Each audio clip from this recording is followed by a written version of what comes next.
Hello everybody, my name is Levi Bechtold, and welcome to Gaming Pickups 6. It's been a very long time since the last one, January 5th. I went to Con Bravo this past week, and I also got a job promotion, which means more money to spend on video games, because I'm a responsible adult. Like I said, this is Gaming Pickup 6, Part 1. There's going to be two parts to this. This part right now, this is just video games. The second part is going to be anything relating to video games, like if I got a video game accessory, or something that is a reference to something in a game. That's going to be the part after this. Due to just how much is happening in this video with collaborators, music, and all the games that get mentioned, there's more going on than a YouTube description will be able to fit. So in the description, I have a Google spreadsheet that has everything fully documented with timestamps, collaborators, music, links. Go check that out if you want to know any of that stuff. But without further ado, let's get into the pickups. So starting, I got Sonic Riders. Mostly, I've heard it's a game that wasn't well received, but it's a really fun game with a high learning curve, maybe like F-Zero GX or something like that. And I've kind of been interested in trying it out. I want more 4-player games because we have groups over all the time, and this seemed like something that would be pretty fun for that.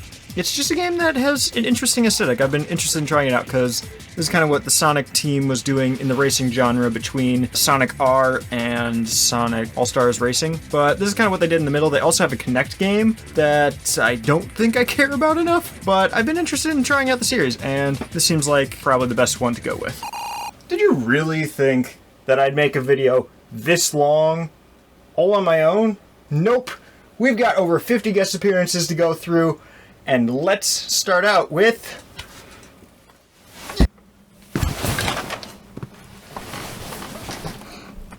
Hey, I'm Ezra. I'm here to talk to you about some video games. You're gonna see me in this video a lot. Better get used to that. Anyway, we're gonna start with this first game, Sonic Riders. This game's a little awful, but I played it a lot when I was a kid. It's kind of like Mario Kart, but if Sega, right before they watched it, played a whole lot of Tony Hawk, and we're like, dude, boards though. It's pretty cool out-of-the-box party game. Before your friends come over, if you're ever gonna have a time to play this game, which you shouldn't, don't play this game. Don't do it. Please don't. But I want to. Don't do it. Don't play. I bought it. Don't play this game. Can I get free riders? Okay, never mind. Play this game. This is much better than the Kinect one. This one's at least a game. You're gonna want to beat the main campaign because you unlock a bunch of extra stages, 3 extra characters, and like 2 different types of vehicles that aren't boards. Don't boost too much. It's a pretty cool game. The gameplay is kinda complex at first, but you'll get used to it. You basically race around with these hoverboards and do tricks. The challenge is, keep up. Avoid any blocks or turns. Try not to fall off. The controllers feel alright, but once you make sharp turns, it can get a little bit clunky at times. It has a pretty futuristic art style. Like if you see the opening at the start of the game, it looks so good, like the animations, the style overall. It's pretty nice, and it gives you that futuristic look in the environments. Shortly after getting Sonic Riders, it was brought to my attention that there was a lot more interest in the series between me and my friend group than anyone really expected there to be. So I picked up its sequel, Sonic Riders Zero Gravity, and that game's sequel, which I spent too much on this game, but we gotta try it at some point. It looks stupid and I want to. Sonic Free Riders for the Kinect. Now we've got all 3 games in the series, and we are planning on going through those because they interest a lot of us, and they look fun. I got F-Zero Maximum Velocity. Me and Chris and Dream and Ezra have just been getting really into the F-Zero series because we all had played F-Zero on the SNES, and it was fun enough, but it didn't really hook us. Then we all tried F-Zero GX, and it blew our minds. Like, for most of us, it's like already become one of our favorite games of all time. It is so much fun. I've been very interested in trying it out. It's just not a game that turns up often, but I did end up finding it, and I'm very excited to see where that goes. F-Zero Grand Prix Legend. I found out that Grand Prix Legend, the other Game Boy Advance one, was also made available on the Wii U Virtual Console, so I picked that up. This is the final F-Zero game that we needed to obtain in order to have every F-Zero game. Next, we have the fighting game category. I picked up Street Fighter 4. I believe there's like a newer one, like Super Street Fighter 4. I know there's Street Fighter 5. This is one that I found super cheap, and I don't actually own a Street Fighter game other than 2 on the SNES Classic. I'm really interested in trying it out because I've heard really good things about this one, and it was at a price so cheap that I really didn't have a reason to say no. I'm interested in trying that one out because Street Fighter seems very fun. I just haven't gotten too much of a chance to get into it. Is Street Fighter 4. Not Super Street Fighter 4. Not Street Fighter 4 Arcade Edition. Not Ultra Street Fighter 4. Not Omega Street Fighter 4. Just Street Fighter 4. It's just weird. Street Fighter games last forever for some reason. But this one is really cool. It's a specific piece of Street Fighter history that I think is really important at the beginning of them going into the 3D age. This is very well remembered now, but a lot of people, when it launched, were really upset because they saw the sprite graphics of Third Strike and how they liked how interesting it looked and how much emotion all the characters had. And this one, it was just really weird. Everybody had really thick necks. It's a wonder we liked it. But, updates happened and people started to enjoy the game more. You can play as like Dog Ryu for some reason. Yeah, really weird. I also got Castlevania Judgment. This is a fighting game that I believe was exclusive to the Wii. I heard it has an amazing soundtrack, but it's a fighting game in the Castlevania universe with all kinds of Castlevania characters, and I'm really interested in seeing what they come up with for this. This is a game that I've never even seen in the wild before until I was at Con Bravo, and they had it at a pretty good price, so figured I'd try it out. One game I've been looking for quite some time, Tekken 7. I have some friends who are quite interested in the Tekken series, and Tekken 7 I've tried a few times. It looks amazing, it's really fun, and it's got tons of like free DLC for it. I finally found a copy that was at a price I was okay with. Now I have Tekken 7 on the PS4. I'd like to try that out and see if I could get any good at the series past 2. Very excited about that one. It looks like a really fun game to try out. I love this game. This game's great. Tekken 7 is a long-running story of dads and sons throwing each other off of increasingly high places and being surprised when they come back and then throw the other one off. This is one that I just found at a really low price, asked some friends who play fighting games, and they're like, yeah, worth the cost. I know that PS2 and GameCube versions of this are usually more popular, but this version was $3. Soul Calibur 2. I've heard that this is a pretty fun fighting game. I've played a bit of Soul Calibur 5 and spectated a decent amount of Soul Calibur 1 and 6. Haven't played much of the series, and Soul Calibur 2 looks to be a pretty interesting one. I got Twisted Metal Black, which is more of a car combat game. I've been interested in trying out the Twisted Metal games for quite some time. I finally came across a copy of Black, which was at a pretty good price. The seller didn't know how good the price they had on it, because I believe this game still goes for like maybe 20, 30 or something, and it's not really an easy one to come across in the first place, and they were selling it bundled with another game for $10. It's basically like if you took the battle mode from the Mario Kart series, you made it rated M, and everything explodes, and it's gritty, futuristic stuff. It's got a really interesting premise. Basically, everybody that you play as in this game is on death row, and each of them have designed their own combat vehicle to take each other down in arenas. Whoever wins the tournament gets a wish. Unlimited wealth, immortality, see somebody they love that died or something like that. It's just a game that doesn't take itself seriously and is very absurd with a lot of the things it does. One game that was recommended to me directly while I was at Con Bravo is I was hanging out with my roommate Skitch and Proton John, because somehow at Con Bravo I got invited into their hotel room to be a part of a live stream. That ended up being super fun, and one game that they recommended to me because it was a game I'd never actually heard of or realized existed, and they're like, yeah, if you get an SNES, get this game, because it is super fun and not enough people talk about it. Battletoads Double Dragon. I still don't know much on it, but it was a very high recommendation from some people whose opinions I trust a lot more than my own. I'm willing to try it out. Double Dragon and Battletoads are both games that have seemed interesting. We have like a 40-minute Battletoads video where me and John got to like level 6 in the game. That game's not easy. I mean, the games already were pretty similar because they were both in the beat-em-up genre, and I'm guessing they just kind of mashed them up, made a collaboration game, and I want to try it out. You like Battletoads? Like Double Dragon? It's just both at the same time. You ever wanted to see a big old frog throw some guy named Billy. Play this game. So now we're into horror. So this is not technically one I picked up, but I do have a few friends that basically let me borrow games indefinitely because they're either only playing games on their PC now or they don't really revisit older games in their collection much. So there's a few in here that are basically just games I'm borrowing indefinitely because the owner doesn't really care. And one of those is Eternal Darkness, Sanity's Requiem. This game I've heard a lot about. It's a very interesting premise for a game. It's a horror game that was exclusive to the GameCube. It was the first and I don't know if it still is the only M-rated Nintendo published game. It's very well known for its sanity effects, which is basically a system it has in it where your character starts to lose their mind and it starts to do like fourth wall breaking things. And I'll just leave it at that until I inevitably stream it. Fear 2 Project Origin.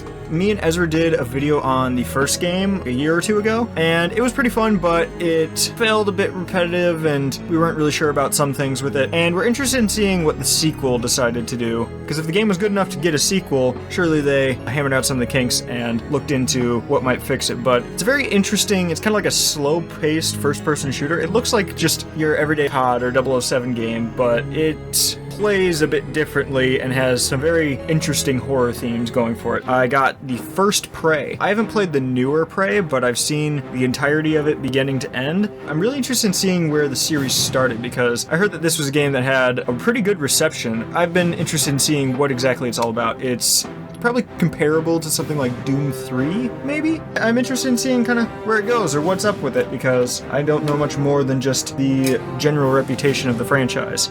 On to sports games. I did get more than I expected, as in above 0. The first one is Dick Vitale's Awesome Baby College Hoops. I didn't really get for the gameplay at all. A local game store just had it for like $5 or something, and it was complete in box. It even has like 3 different posters in it. I mostly got it as a joke in reference to Scott the Woz and his 100th video special.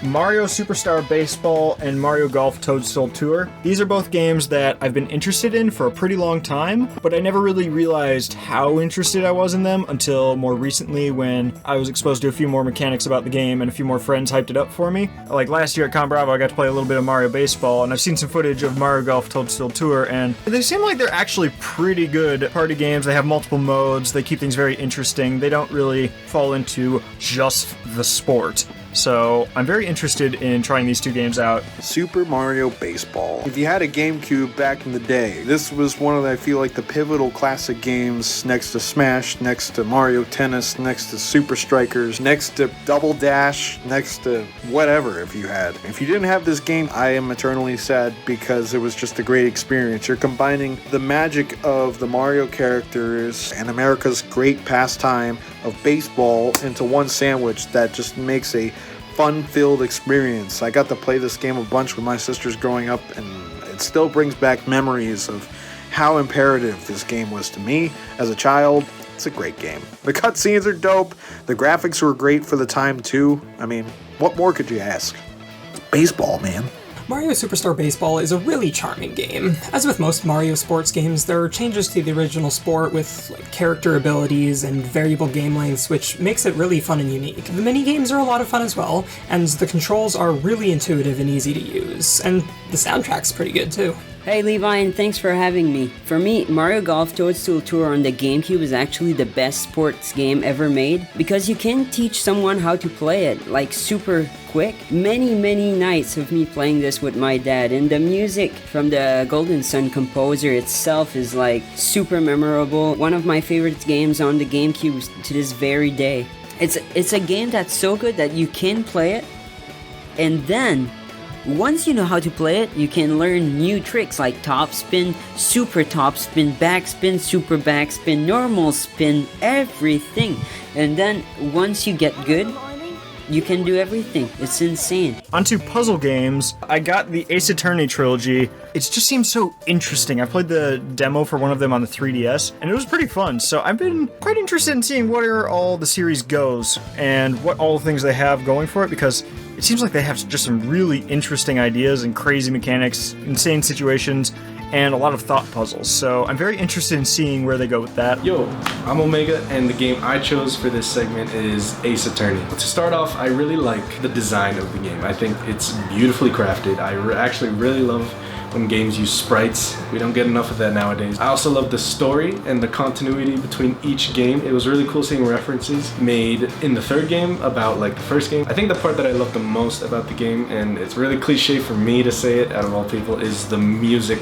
Ever since I was a child, that really stuck with me, and I remember every single track like the back of my hand. Seeing how they made the music work so well with the game, it was so beautifully crafted, and I think Capcom did an amazing job with it. Let me just tell you that Phoenix Wright Ace Attorney, the entire trilogy, is probably some of the best visual novel-ish games that I've ever played. Pretty much it's just being in a courtroom and trying to find out who's the culprit. So you're kind of doing a bit of a detective work game while also trying to prove that your client is innocent. The game just has a lot of charm, and it doesn't take itself too seriously. It can make fun of kind of itself and of the whole kind of detective genre, and it doesn't really shy away from kind of serious topics. It doesn't deal with super serious topics like something like Star Trek or anything like that, but it still deals with kind of like domestic abuse and things like that, and it handles it really well and makes the story super gripping. You discover the story while you're trying to prove your client innocent and find out who's guilty, which is honestly really great. These next 3 are all VR games that I got during the Steam Summer Sale. All 3 of them are puzzle games. I got Dimensional.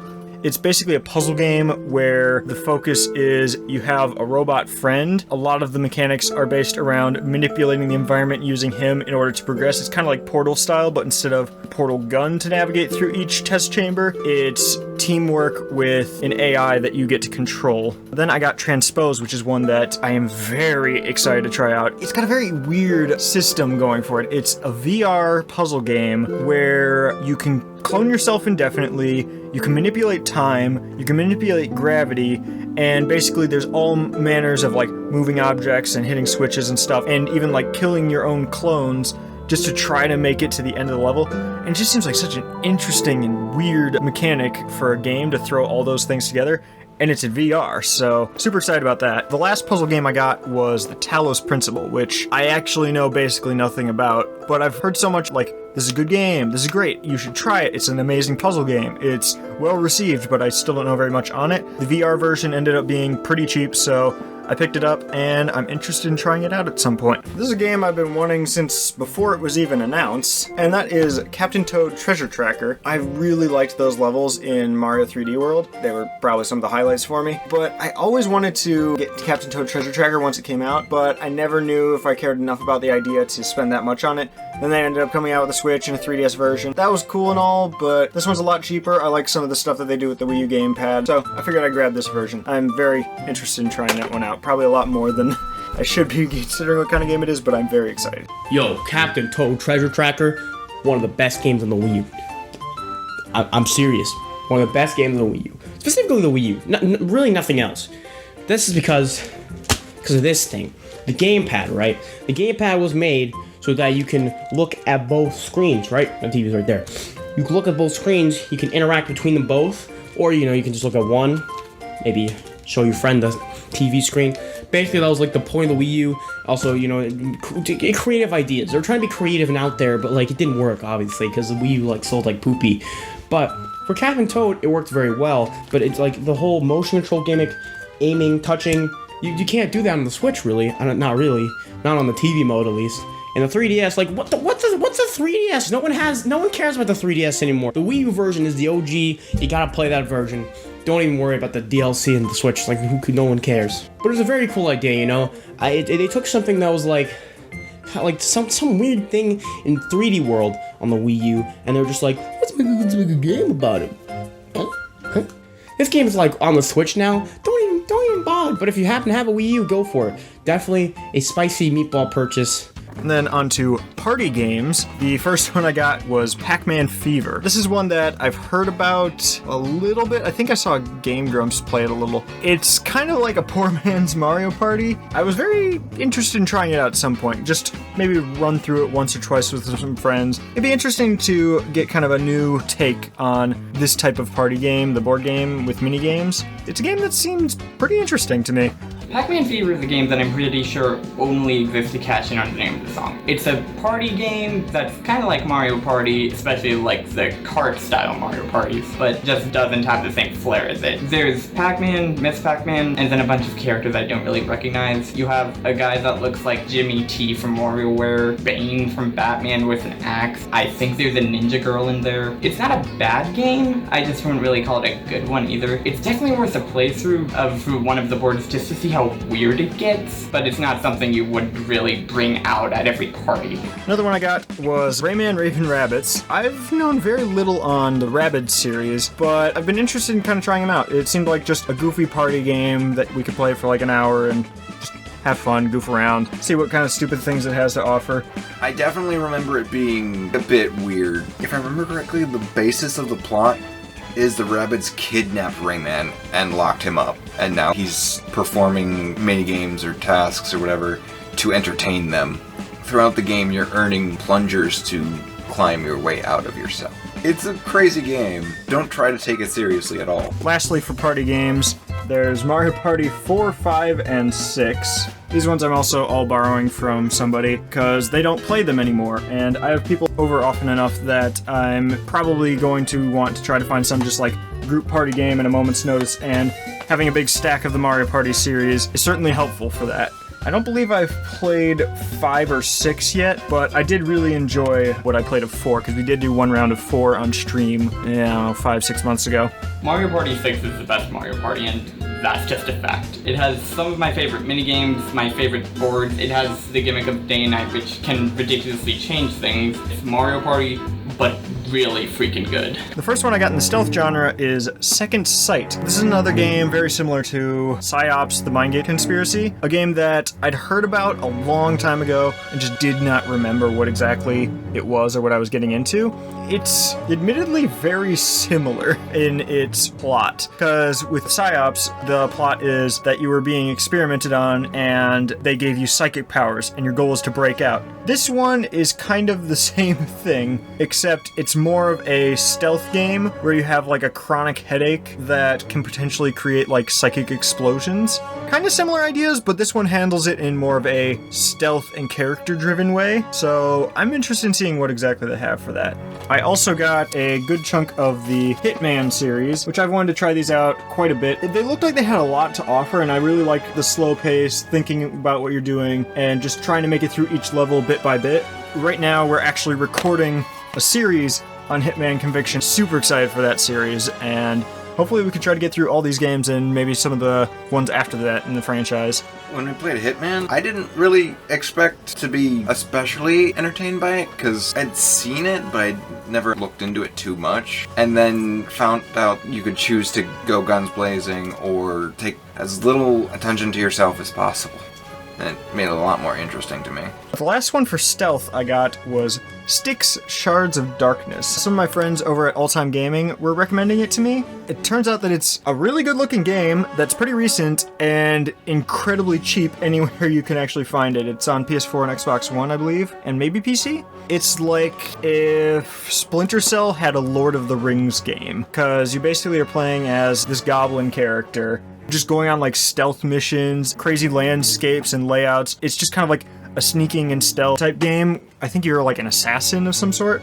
It just seemed very interesting, and it's a game that I don't really hear anyone talking about, but it looks really cool and it has pretty good ratings as well. One game I've been looking for a very long time. It just hasn't really turned up anywhere I've looked. And I finally found a copy that, there's not much to talk about when you're looking at the case, but the disc is there, so that works for me. Tenchu Stealth Assassin. This is kind of a ninja stealth game, but the gameplay of it is very interesting to me. It was one of the first games to really have stealth implemented in a very impactful and moment-to-moment, like, realized gameplay.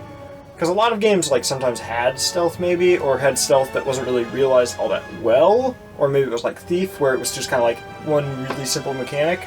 But Tenchu had all kinds of mechanics. I've been super interested in trying this one out. It has a lot of variety from what I've heard, and it has tons of items you unlock, and you want to get like New Game Plus, New Game Plus Plus, and stuff like that. It's going to be one of those kind of games, and it just looks really fun to play, so I've been interested in getting it, and I finally found a copy. Next is shooters. Some friends pointed me out to Dark Sector when I came across it. It's an incredibly cheap game. Pretty much all I actually know about it is that it's the game that the studio that made Warframe made before they had made Warframe. It seems like it's some kind of interesting space sci-fi type thing. They even have basically a Warframe on the back. And I'm interested in seeing what exactly this one's all about. I'm pretty sure it's kind of like a mildly horror shooter. I went into it sort of expecting Warframe-esque gameplay, but I also didn't have anything else to go on besides the developers of Warframe made it. It started out kind of slow and one-dimensional. After the beginning, we got access to more weapons and abilities that actually made the gameplay have a lot more depth to it. You couldn't just throw the glaive and kill everything immediately. You'd throw the glaive, shoot someone, or like have to reflect something from them. It turned out to be a lot more fun than I expected, and I'm really glad that they took what they did in Dark Sector and expanded upon it for Warframe. I also picked up Dark Void, which I believe this is a game that was received very poorly for its gameplay, but very highly for its take on a drug-themed sci-fi army or military. I don't know.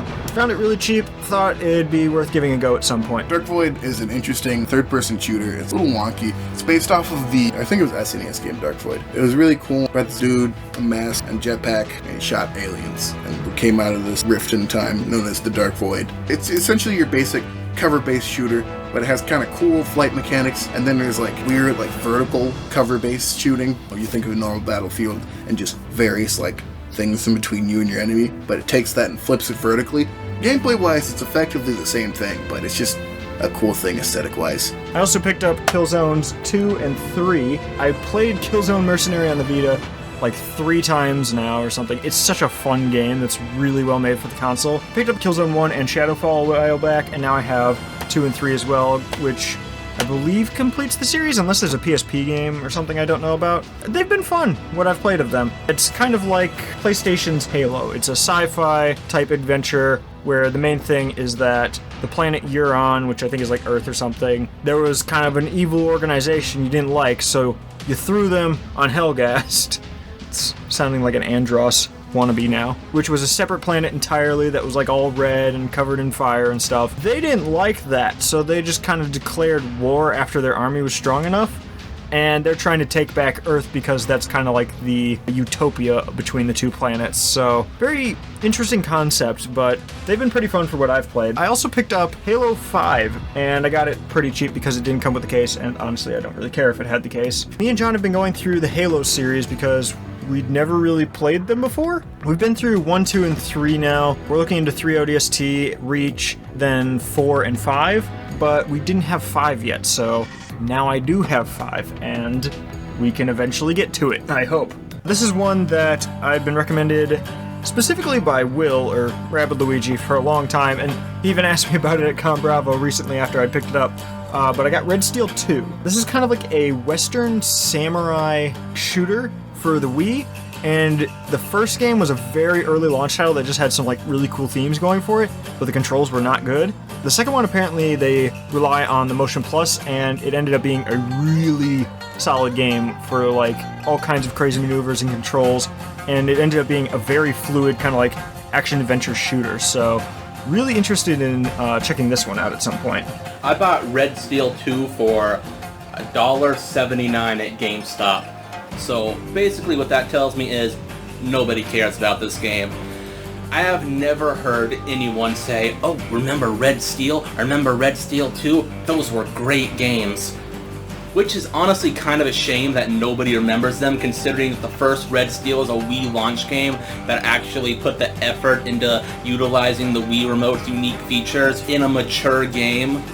And then Red Steel 2 comes along, and it's actually, to my knowledge, the first game on the Wii designed specifically for the Wii Motion Plus other than Wii Sports Resort. One that people have very vocal opinions about. I got Star Fox Zero. This is the version that also has Star Fox Guard in it. Star Fox Zero has interested me for a decent amount of time. It doesn't look like something that I'd be super pumped for. I really like Star Fox 64, and I feel like the controls for this one aren't going to feel as bad to me as most people make them out to be, because that doesn't seem like too crazy of a thing to ask of a player. It just seems like something unconventional when it comes to the aiming system they came up with. I mostly picked it up because Star Fox Guard looks really fun to me, and this is basically a tower defense game of sorts where you're controlling all kinds of security cameras that have weapons. You're trying to protect a base, and the gamepad is controlling the cameras and the weapons, and the TV's showing you what all of the cameras are seeing really small, but you have to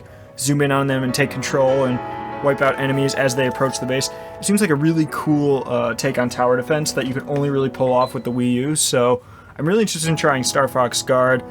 I'll try out Star Fox Zero at some point. Personally, I think Star Fox Zero is a game just oozing in missed potential. The lead up to the release of the game was super hype. There was promotional videos about the entire history of the franchise. It was the first new Star Fox game in years. There was the Thunderbird style puppet show for E3, and they even made a 15-minute whole anime episode about Star Fox, which I loved to death. But then the game came out and it's just another rehash of Star Fox 64 with a Platinum Games coat of polish and a Shigeru Miyamoto approved innovative control scheme. Don't get me wrong, there are some golden moments in the game. Personally, I feel like Nintendo took this as a base and expanded upon the universe and the gameplay in a way that hasn't really been done since GameCube days, and was experimented a little in Starlink Battle for Atlas. I feel like Star Fox Zero is a good base for a fresh new take on the Star Fox franchise going forward.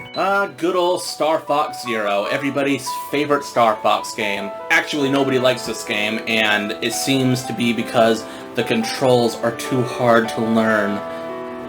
Maybe I'm just a better gamer than y'all, but it wasn't that hard to learn.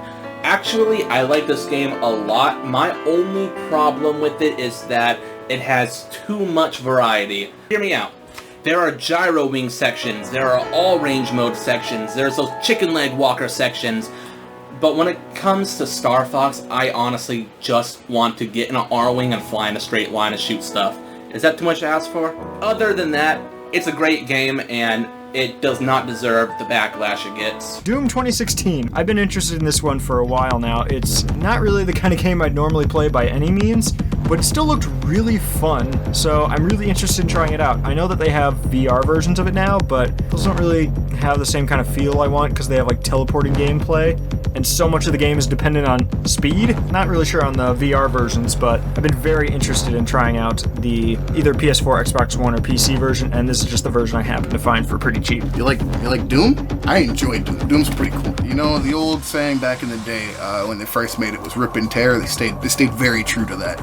You do indeed dismember many people.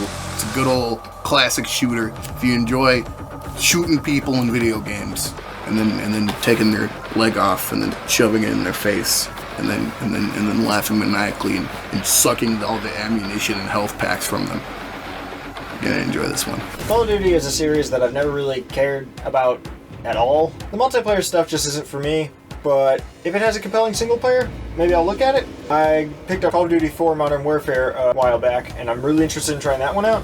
But the only other one that people seem to sing praises of the single player is Call of Duty Black Ops. Figured I'd try it. It's $1, so let's give it a go. I found Time Splitters 1 at a pretty good deal. I've been interested in trying out the Time Splitters games for the comedy and the story and just how goofy the games tend to be. I mostly hear about 2 and 3. I did find 1 right now. I know a place I could get a copy of 3, but it's a bit expensive, so I don't know if I'm getting into that just yet. But I have 1 and 2 now, and we're interested in trying those games out. Seemed like they could also have some fun split-screen multiplayer. This is one Connor and Tony have been recommending to me for years, and I actually technically bought 1/3 of it already and then sold it again.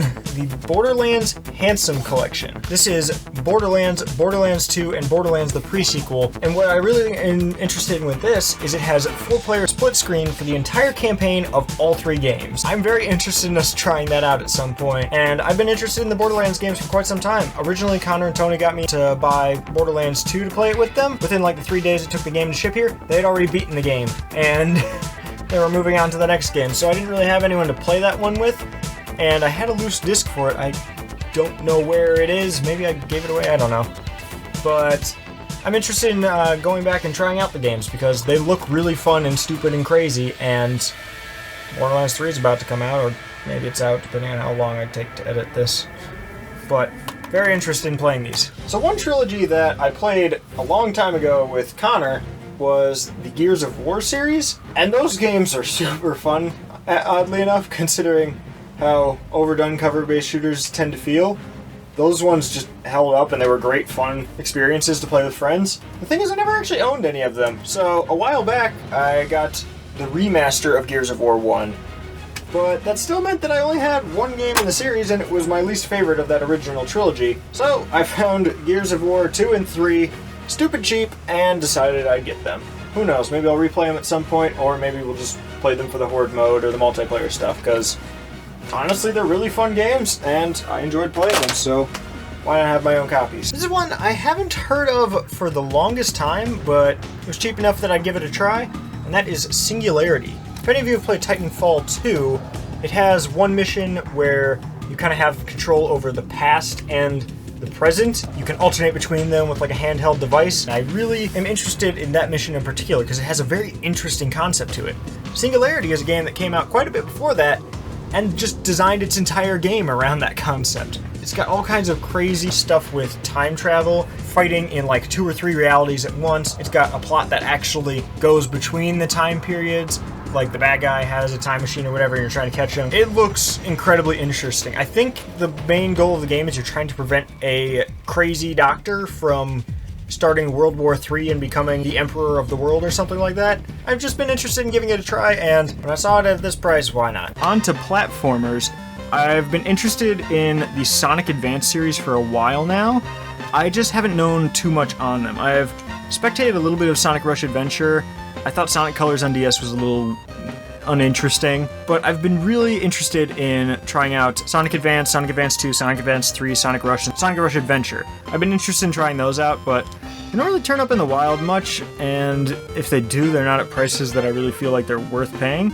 But at Con Bravo, I managed to pick up Sonic Advance 2 and 3. These are ones that I've been interested in for a while. They just seem like really solid, fun games, because I've been enjoying what I've been playing with Sonic Mania, but the formula that they have in these games seemed a little more to my interest, so I've been interested in trying them out, and now I finally have those. Oddly enough, and completely coincidentally, I found Sonic Advance very shortly after the other two. Exact same stuff goes for this one, just now I have the entire trilogy, and this is actually my first Game Boy Advance game that I have complete in box. This one even came with a poster, so now I can show my love for all things Sonic on the wall. So now for a coincidence on top of a coincidence, I actually picked up Sonic Rush and Sonic Rush Adventure as well, which, combined with the copy of Sonic Colors I already had, now means that I have both of these trilogies. I've pretty much summarized everything. As far as I can tell, these are just the Sonic Advance games, basically just now on 2 screens and continued. So, same stuff goes for those. Super excited to play them. I also picked up the Sonic Mega Collection Plus, which is Sonic 1, Sonic 2, Sonic 3, Sonic & Knuckles, Sonic 3D Blast, Sonic Spinball, and Dr. Robotnik's Mean Bean Machine. All of which I had except for Sonic 3D Blast. I mostly bought it to avoid any kind of suspicion when I got Twisted Metal Black, because this was the other game, because I got the pair for $10. I can't imagine this being a very bad way to play them, because the PS2 has a pretty good D-pad on it. These are some pretty solid games, so it's nice to have them all in the collection. Mostly I just got it because it was bundled with Twisted Metal Black. So this is Sonic Mega Collection Plus. It has some games on it. The game specifically I'm going to be looking at is Dr. Robotnik's Mean Bean Machine. This is the cover art, since, we don't have actual cover art of it. So the whole point of Dr. Robotnik's Mean Bean Machine was that it's essentially an attempt to localize a Puyo Puyo game. Instead of, having Puyos, it's like a type of magic in Puyo Puyo. It's just beans. Let's call them beans. Somebody in Sega of America looked at him and said, them's beans. And then, yeah, that's what it is now. Anyway, you pop the beans, and then you get combos. You're just faceless, disembodied bean destroyer going through fighting Dr. Robotnik's many badniks that go by creative names such as Coconuts, Grounder, Davy Sprocket. Anyway, that's it. I also picked up 2 Ratchet and Clank games. I already had a trilogy on the PS3, but now I picked up Ratchet and Clank Size Matters, which I have done almost no research on, but I really want to get into the Ratchet and Clank series. This was one that I came across that wasn't very expensive, and I didn't have it yet. As a kid, when I grew up, I was playing Ratchet and Clank Size Matters when I got my first PSP. It was one of my favorite games to play because I loved Ratchet and Clank 3, Up Your Arsenal. It was pretty much the same kind of experience. It was everything I wanted and more on the go. It was actually done by High Impact Games instead of the original Insomniac team, but it doesn't feel like it was done by anybody else. It felt like it was done by Insomniac. Then the Ratchet and Clank game I've been the most excited for, there's the Ratchet and Clank PS4, which is, I believe, the first game remade. When I was first figuring out which was, I joined the stream for someone who was streaming this one, and it actually looked really fun. It's got a really nice art style, and it just looks like it's a fun game to just goof around in, go through the story, and I've been pretty interested in trying out this one. I'm not sure what order I'm going through the Ratchet and Clank series in specifically, since now I have 5 of the games, I think, but I'm really interested in trying that one out.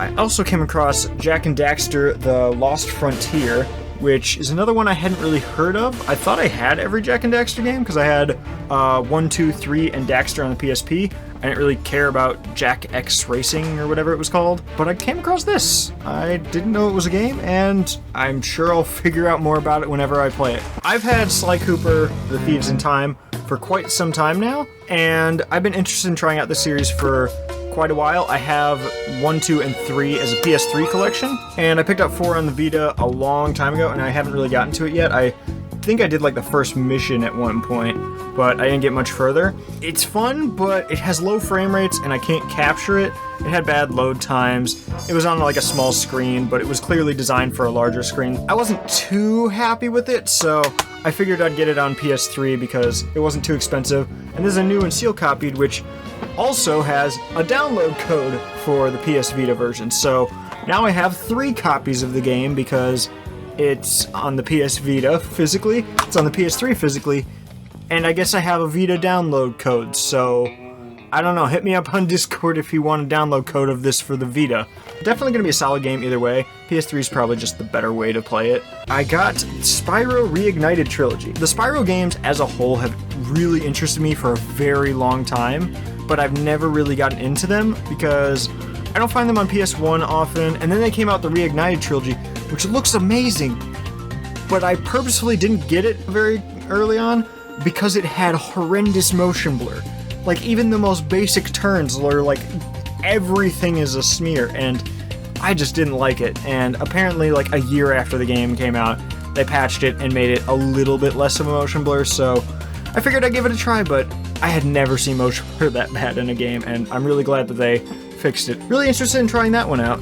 Or all 3 of them. I also finally got an Oddworld game. I got Oddworld Abe's Odyssey. It's a series that I've never cared that much about, but I've always kind of wanted to try. It's a kind of utopian series where it's a 2D puzzle platformer. Basically, there's 2 different races in the game, and one of them is like the civilized race, and the other one is his race, which are basically treated as animals. And all they do is they're slaves in the factory, and then the higher-ups grind them down for food.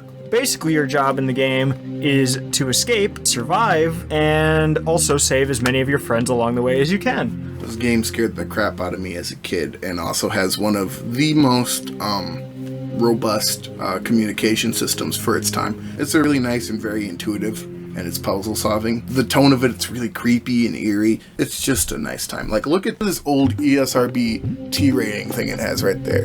Look at how creepy and fuzzy it is. That's just the aesthetic. It's real weird. It's about space capitalism, how it's bad. It's really weird message for like a random T game from like some studio that hasn't really released anything beforehand. Has a bunch of cool sequels, makes you think a little. A lot of social commentary. Don't play it though. On PC, it's garbage on PC. Get this. I don't know why they did that. It's such a bad PC port. Good thing I paid like $5 for it. Another platformer I got was Kirby Triple Deluxe. I have been interested in trying out more of the Kirby series, and I came across Triple Deluxe, which is a game that I've heard very good things about. I've heard good things about this and Planet Robobot, but I hadn't tried either, so I figured I'd grab this one, and I'm really excited to see what it has to offer, because the Kirby games so far that I've played have been pretty fun. Kirby Triple Deluxe is tied for being my favorite Kirby game with Kirby 64. It's just a really good Kirby game on the 3DS, and this game, the gimmick of it, just feels like a natural extension of Kirby's regular power-ups, with him being able to suck things in, but them being really big things this time. The final boss music, every phase of it, is one of my favorite video game soundtracks ever. Another one I've been looking for a while, I finally picked up Kirby and the Amazing Mirror. I've been incredibly interested in this because I've played quite a few Kirby games and I've loved pretty much all of them. I've really wanted to do more with the series. And Amazing Mirror is apparently when they tried to make Kirby Metroidvania,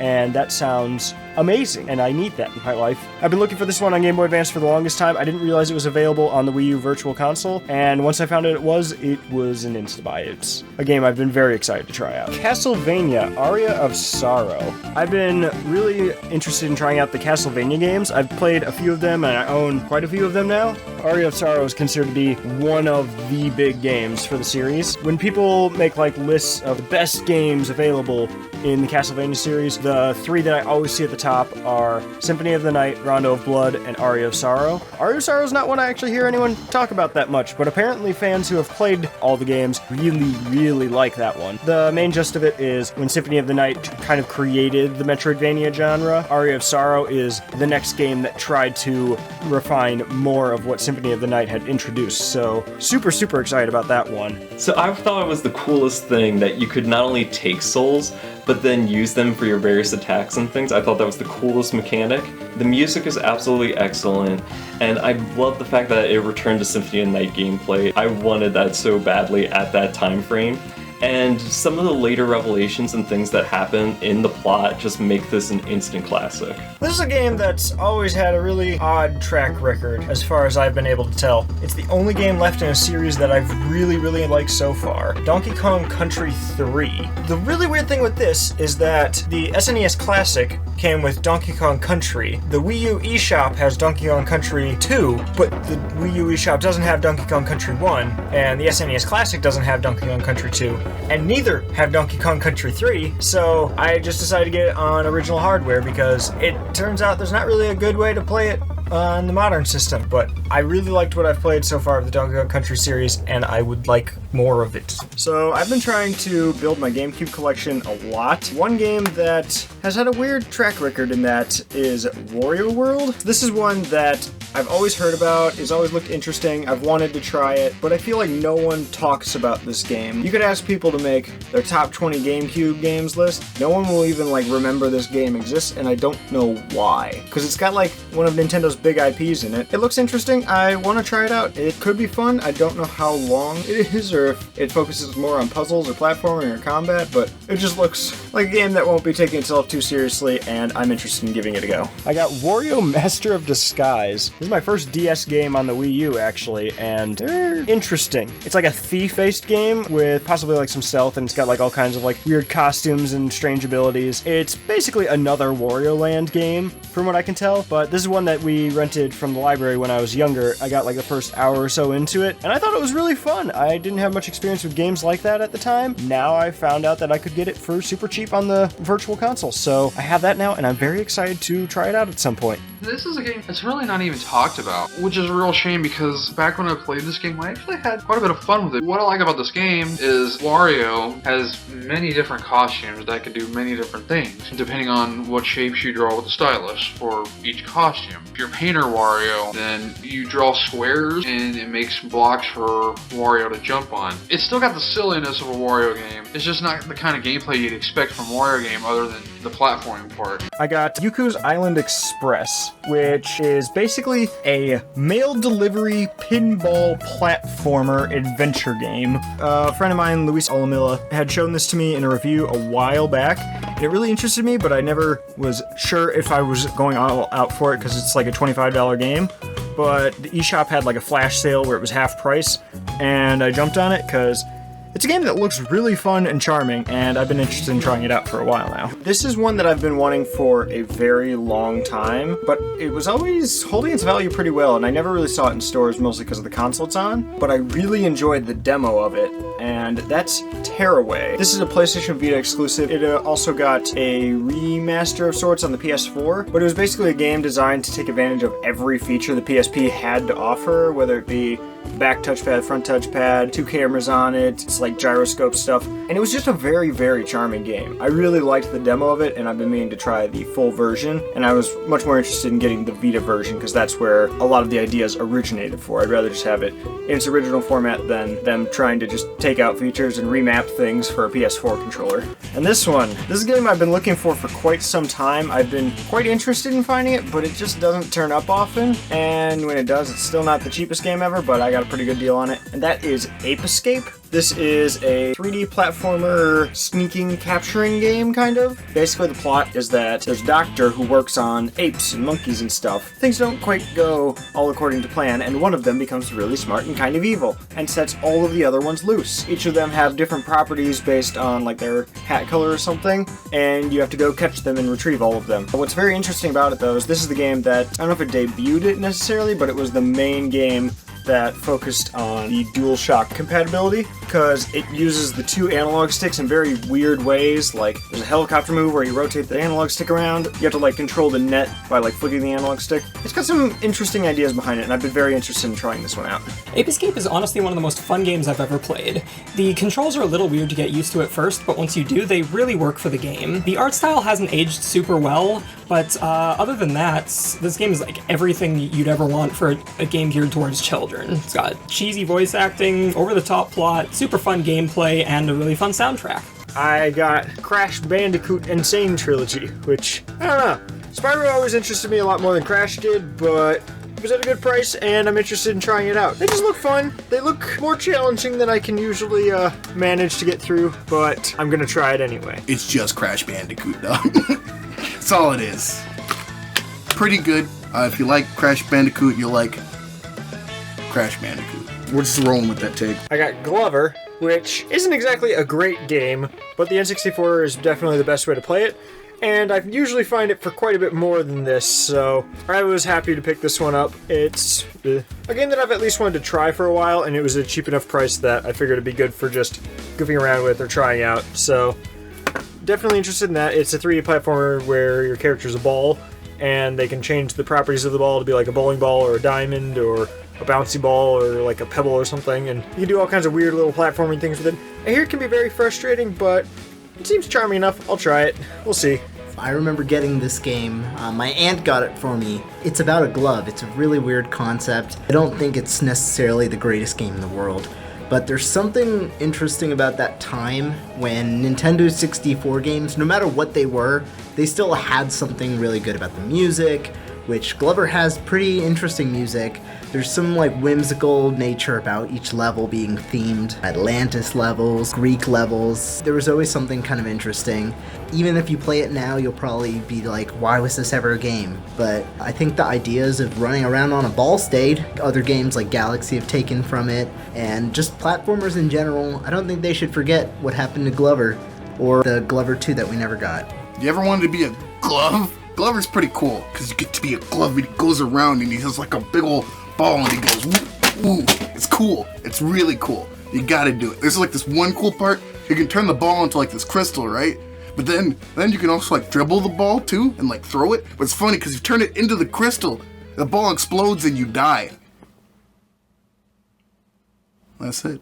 I've never actually seen this game in person until today, but I got Mischief Makers, which is a 2D platformer for the N64. It just looked like a fun game. I've heard really good things about it, and I'm interested in trying it out. I never see it anywhere, so I wanted to take advantage of the time that I did find it somewhere. One game that I'm astonished wasn't on the SNES Classic is Mario All-Stars. This is one that I see all over the place on the SNES. I really wanted this because it's the supposed best version of Super Mario Bros., Super Mario Bros. 2, Super Mario Bros. 3, Super Mario Bros. The Lost Levels. 2 and Lost Levels are games I haven't even played, and the other 2 I haven't even beaten. I got close with Mario Bros, but the final castle was a bit tricky. I think potentially the Game Boy Advance ones are better, but Mario All-Stars in itself, I believe, was only ever ported again as a special Club Nintendo bonus package thing on the Wii, and that's not going to be easy to find, so I decided to stick to the SNES one, because then I get to play it on the SNES itself, and I'm excited to try out all 4 of those games. It's one game that's interested me for a decent amount of time. I first heard about it through Tyler Jenkins, oddly enough. It's a game that has always looked fun. We did play its sequel, but it was never that appealing of a game because it had great visuals, great music, and some level design stuff got really iffy during the last 2/3 of the game, and the boss fights were just kind of stupid memorization puzzles that took way too long. But luckily, they actually remade it, and hopefully the remake of the game is better than the original, because I'm interested in trying it out. And that would be the first Rayman game. So they remastered it for the Game Boy Advance, which I only recently found out because I was just like Googling what this game was when I found it in the store. I didn't even know they remastered the first Rayman game, but here it is, and I'm interested in trying it out. It probably won't look as great as the PS1 game, but if they can fix some of the boss fights and level design, and maybe give you more lives, make it an actual, like, possible game that people don't just hate because it's stupid at some parts, I'm on board. I'm interested in trying it out. This is Rayman 1. Fuck the art world. That's it. That's it. Well, it was bound to happen sooner or later. Rayman 3 Hoodlum Havoc. I'm not entirely sure what exactly to go into it expecting. Last gaming pickups, I ended up getting Rayman Legends Definitive Edition. We ended up streaming a good chunk of Rayman 2 Revolution. I'm planning on going back and beating that on a stream sometime soon. Rayman 3, though? That's one I don't hear a ton on, and I'm interested in seeing where exactly it goes, because we've played so many of the games so far. What could go wrong with trying 3? Oh dear. We're on to the next pile. This is a big one. RPGs! The first one is The Last Story, which I know almost nothing about this one. I know that back when they had like Nintendo TV or Nintendo Video or whatever on the Wii as a software, they were hyping this one up a lot, and I thought it looked really cool because I hadn't really seen any games like it at the time. Chris picked this up. He said that it was a pretty solid game, but once he beat it, he basically just said, I probably won't do anything with this game, like, ever. So Levi, you can just borrow it indefinitely. He might have even given it to me. I'm pretty sure it's borrowed, though. So I have this now. Maybe I'll try it at some point. I don't know. It's similar to the Tales games, but it's got probably more of a Japanese theme to the gameplay. Another one I picked up was Fable. The games themselves have seemed somewhat interesting. I've never been hugely drawn to them, but I've been interested in trying them out to some extent, and I came across Fable 1 pretty cheap, so I'm interested in giving that a go. Josh got me pretty interested in trying out the Fable series, and I picked up the first game, figured I'd give it a go.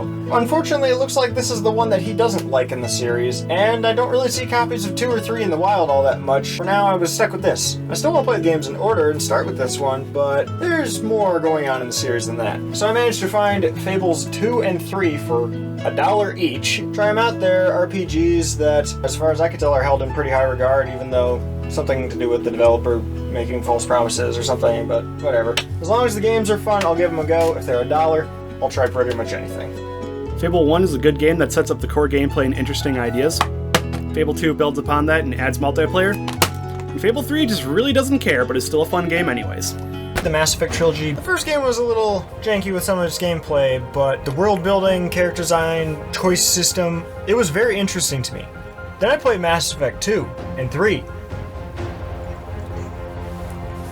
They're pretty good! I think Mass Effect 2 is probably my favorite non-Nintendo game. That trilogy is amazing.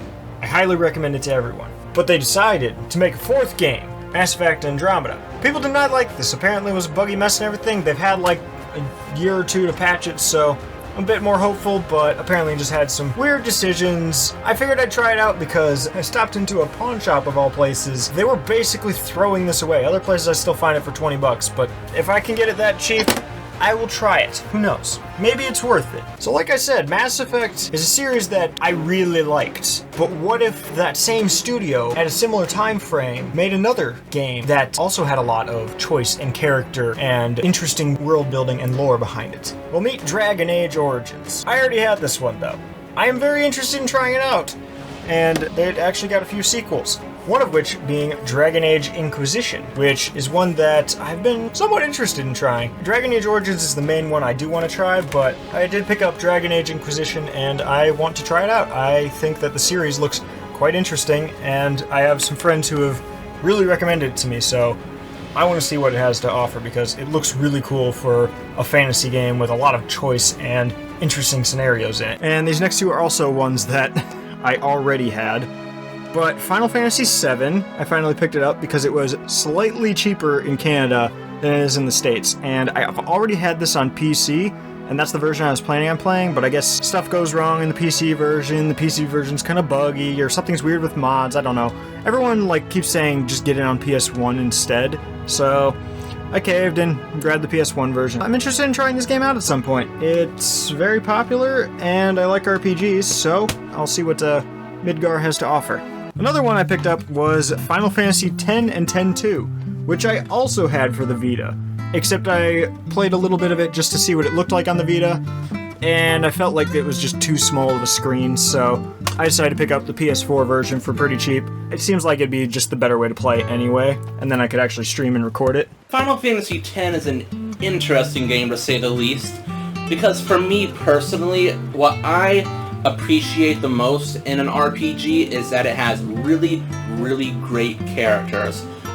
But Final Fantasy X, I really couldn't care less about any of the characters, except for maybe Auron, Kamari, those some cool dudes. And yet, I played it all the way to the very end because I just really like the battle system. It's fun, it's to the point, and it never gets to that point where you're like, oh gosh, another random battle, let me just press A over and over and over and over and over. It's really fun, and other than that, it has a really, really good plot. I don't say that about a lot of RPGs, I'm more of a character kind of guy, but the world building and the story is just really captivating, and that, coupled with the battle system, makes the game a game worth playing. I picked up Lost Odyssey, which was basically, on the PlayStation 1, they went insane with RPGs. Basically, Xbox came in on the original Xbox, and they had a good lineup of Japanese games, but they didn't really have many RPGs that were very notable. PlayStation 2 was still mostly holding that market. So with the 360, they were like, okay, we need something massive. We need a giant RPG that people will love, and will get people to buy into Xbox. And this was their answer to that, so I don't know much more on it other than that it was like a huge game that they made just to draw RPG fans to the Xbox 360, but one thing surprising about it is it's a 4-disc Xbox 360 game, because the game was so large that they needed 4 discs. I didn't really think that they used multiple discs by the, 6th or 7th generation. Lo and behold, they had a lot of content for that game, so me and Chris are interested in seeing that at some point. It's Lost Odyssey. This game, it's pretty weird. It's about this guy with amnesia. He goes, I gotta kill people with my sword. And he goes, psh, psh, psh, psh, and it's like, it's dead, it's over. Don't grind too much. It's bad in this game. One game that has been interesting me for pretty much since I first heard about it is Ni no Kuni Wrath of the White Witch. This is a game that I've been incredibly interested in, but it had a very high price for a very long time. It pretty much stayed at its full retail price for 3 or 4 years after it came out and didn't drop very quickly. And then they announced that it was being ported to the Switch and PS4 and stuff, and the PS3 version just completely tanked in value. So I picked one up that was pretty cheap, and I've been interested in this for a very long time. It just seems like it has a fun and charming art style. It's an RPG they got Studio Ghibli to work on, 6 or 7 minutes of cutscenes for it, and they based the entire art style of the game on that. Because I've been getting introduced to Studio Ghibli recently, and I really like a lot of their stuff, so it's really cool to get Ni no Kuni, because this seems like a game that could be very fun. I know it's also got kind of some Pokemon style monster collecting and training mechanics, so could be very interesting. I don't know much about the plot of the game, but I'm very curious. These two also go together. One of them, a more recent game that has become very popular, and one of them, a very obscure game that is incredibly sought after now and very hard to find because the sequel to it was just that popular that it drew everyone into the prequel. And that's the Nier games. I've never known too much on either of them. People sing the praises of it all the time, but they don't want to say why they sing the praises of it, because apparently anything you say about these games is a spoiler, and apparently they focus on like multiple endings, and they just have absurd situations and characters. I think it's mostly like the developer is known for like just crazy stuff they do. It just seems like such an interesting franchise to get into. A couple years ago I played Nier, and I have to say, that is one of the most beautiful soundtracks and beautifully illustrated games I've ever seen in my life. It really takes you to a different world, and it does so, I think, more with the audio than the video. And that's the thing I like the most about it, because I thought the game itself actually looked very good. Beyond its hack and slash combat with brawler style elements and customizable characters and over the top ridiculous shoot 'em up sections lies a story that really involves the player and involves your own thinking after you're long done with playing the game. Because a difference from a lot of games that share the similar philosophy and existential story plots, Nier does not set out to give you a definitive answer, but just fill you with more and more questions to make you really think about the matter of the story. It's got some beautiful scenery, some beautiful concept art, not to mention one of the best soundtracks in games out there. Everything is in here for a specific purpose, from the way the characters are designed, to the environments that you visit, to even the amount of time it takes you to go from one place to another has a specific meaning according to the creator Yoko Taro in one of his many interviews. The director Yoko Taro definitely has a unique sense of humor that fortunately shines in through the game to the point it might get you a couple of chuckles out of you with its amount of joke endings, while at the same time being able to evoke you with so many deep and philosophical questions that you clearly don't know how to either process them or truly give them a specific feeling. Nier Automata is a true piece of artwork that I feel should be embraced by more players out there, because although it's on the surface level something familiar to what you might played before, once you start digging deep into its story, you really are left with something that's unique and impressionable that I think it's worth your time. Nier Automata is probably one of the most beautiful games that I've ever played. The story that it has to deal with and how it branches off of the original game of Nier really is super compelling, and visuals and the soundtrack especially really grip you into the overall world of Nier. And the story itself is actually really fantastic. It talks a lot about, I guess, philosophy, you could say. I'm trying not to give too much away, but it has to deal a lot about being androids and fighting for humans. Nier Automata is just probably one of the best game sequels, and one of the great things about it is that you don't need to actually play the original Nier in order to get it. That's why Nier Automata is amazing. One game I've been interested in for a very long time is the Shin Megami Tensei games. And the Persona games. I've played Persona 4, didn't care that much, and wasn't sure what all I'd want to do with the series. Then Connor let me borrow Shin Megami Tensei Devil Survivor Overclocked on the 3DS, which is a remake of a DS game. And that game ended up being amazing. I loved that. It was super fun. And then while I was at Con Bravo, I found another game in the series, because I've been looking up the Shin Megami Tensei series a few times, and there was always one game in the series that was considered like the peak of the Shin Megami Tensei series. I don't know if it's necessarily because like it has like good entry-level mechanics for someone to the series, or if it's because it's actually like the best game for hardcore fans, but I've been interested in it for a while. And so I got Shin Megami Tensei Digital Devil Saga. Apparently I got it new and sealed. It came in like this like weird plastic wrap thing, and the vendor there had all of their games in this plastic wrap. They must not have noticed that the game inside their plastic wrap was also something with a factory seal on it, so they priced a factory sealed 20-year-old Atlas game at like $30 US, so that was kind of crazy. I really don't want to break the seal, but I also really want to play the game, so I don't know what I'm going to do with this, but it's a game I've been very interested in trying. I've heard that this one has a really good story. Next up is 2 games, actually. These are ones that me and Connor have been incredibly interested in. These are some games that we really have been looking into a lot and wanting to play, and we also have been talking about these a lot in the Discord server over the last year or so for plans for the channel, and that is Golden Sun games. I got Golden Sun, and also I got Lost Ages, which is the second one.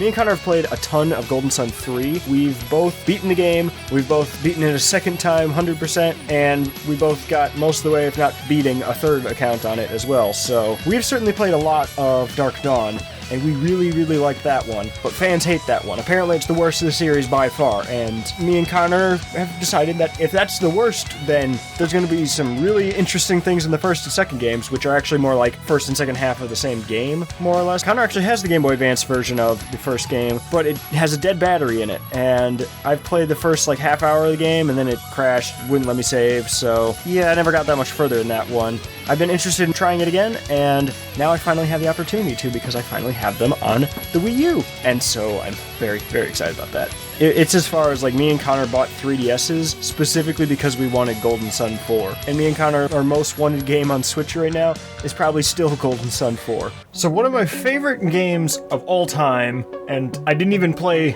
a particularly good version of it comparatively, is Xenoblade Chronicles. This game is amazing. It left such a good impression on me that I basically just started buying games all over the place in the series. So, got Xenoblade 2, Xenogears, Xenosaga. And so the next game in the Xeno series that I just had to get is Xenoblade Chronicles X. This is one I've heard very mixed things. I've heard people say that it's the best gameplay that the entire franchise has to offer, but I've also heard people say that it's the worst music and the worst story that the series has to offer. I do have one YouTube channel I watch called The Orpheum who has highly, highly recommended it to basically anyone and everyone who will listen to him. I myself have not gotten into it yet, and that's something I hope to change very soon. Xenoblade Chronicles X might be just the most underrated game there is in modern times. Because it differs from many other JRPGs, Xenoblade Chronicles X fully embraces its open world exploration side of things. It truly incentivizes you to explore, to put more probes, to understand the worlds that you're about to live in, to set out your location points, to supply depots to get more uranium and money, while at the same time understanding the landscapes, the different wildlife, ecosystems, and weather effects that might help you in terms of combat, mining, or gathering different source materials to then create a lot of things. The highlight is definitely the scales that totally change the way you approach to combat. Probably one of the most unique things is the amount of freedom you're given into approaching its combat, because at the moment it feels boring or stale or repetitive. You're free to change up the way you approach combat. Honestly, I think the most you're going to get out of the game is if you play all the different little side missions and do the different heart-to-hearts and affinity missions, because that way you get to explore more not only of unique flavor text, but to go deeper into the characters' relationships. One of the most noteworthy things that Xenoblade X did was introducing us to Elma.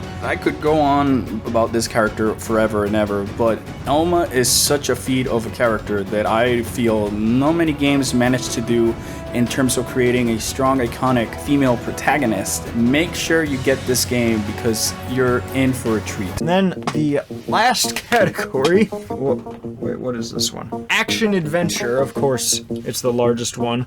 The first game on here, I know almost nothing about. So this is Project Eden. The local game store had this game at 25 cents, and I had never heard of it, but it was published and developed by Eidos, and I've known them for some really interesting and thought-provoking games with really crazy gameplay mechanics, so I just picked it up. It was a quarter.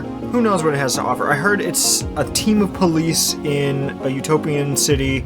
Basically, like, the city is in tiers, I believe, from top to bottom. Somewhere in the lowest area, there's like a group causing trouble and you have to go stop them. I don't know. It was 25 cents. I want to try it. Another one I've been interested in for quite some time is Heavenly Sword. This was a very early PS3 game. It seems like it was kind of like God of War inspired. It's sort of a hack and slash with kind of more of like a fantasy theme to it. Most of what I knew this game for was, what's his name? The guy who like played Gollum is in it and has like really creepy facial mocap. That's the main thing I knew about the game, but I don't know. I've heard a lot. It was a character in PlayStation All-Stars Battle Royale, so I don't know. figured I'd try the game at some point. I also picked up Haven Call of the King, which is kind of like a 3D action game. It's basically a Zelda clone for the PS2, which had mediocre to good reviews. It was so cheap that I didn't really see a reason to say no to it, and I'd be interested in trying it out at some point. I also picked up Oddworld Munch's Odyssey, as well as Rampage World Tour. So this one's more like a beat-em-up kind of, and this one's more of a platformer, but I threw them both in action-adventure because I didn't really know where they all go. But the thing they have in common is that these are from trips to the game store where I basically told some friends, hey, pick out something you think would be fun to play. Chris K picked this out, and Chris P picked this out. I'll try them out, and we'll see what they end up like. I think it's easy to say with the Oddworld games that the humor is a strong point, but I think a strong point of Munch's Odyssey is that, and I think this is something that Oddworld does well for all of their games, the fact that they had so many ideas work together really well. Like the switching between two characters, one character can possess people, can run, jump, but can't swim. The other character who can swim doesn't move very well, can control machines. The fact that you can go to shrines with your allies and making them more powerful. I always thought that they did a good job making a ton of ideas work. It shames me that I didn't own this game. Batman Arkham Asylum. This is an amazing game. It's got to be one of like my top 20 games of all time. It is so good. I've beaten it 3 times. But I've never actually owned the game. I always borrowed it off the same friend. It was literally $2 Canadian. So I finally have my own copy of it, in case I want to play it a 4th time. This game means a lot to me. Still, to this day, pretty solid combat. It created like its own genre, basically, that a lot of games now copy off of. Like, for example, Shadows of Mordor uses its combat system. Sleeping Dogs uses its combat system. The Deadpool game uses it. Paved the way for this game, too. Pretty much every game that like you think of where you think like, oh, the combat's really cool and has like a dodge and counter system and it just really looks and flows really nice. This is the granddad of all of those. This created it, and I think this game doesn't get nearly as much appreciation as it should. You do realize it's like one of the most appreciated games ever anyway. It needs more. Exactly. It needs more. People love Spider-Man. I did tell you how many people have played Spider-Man and have never heard of this game.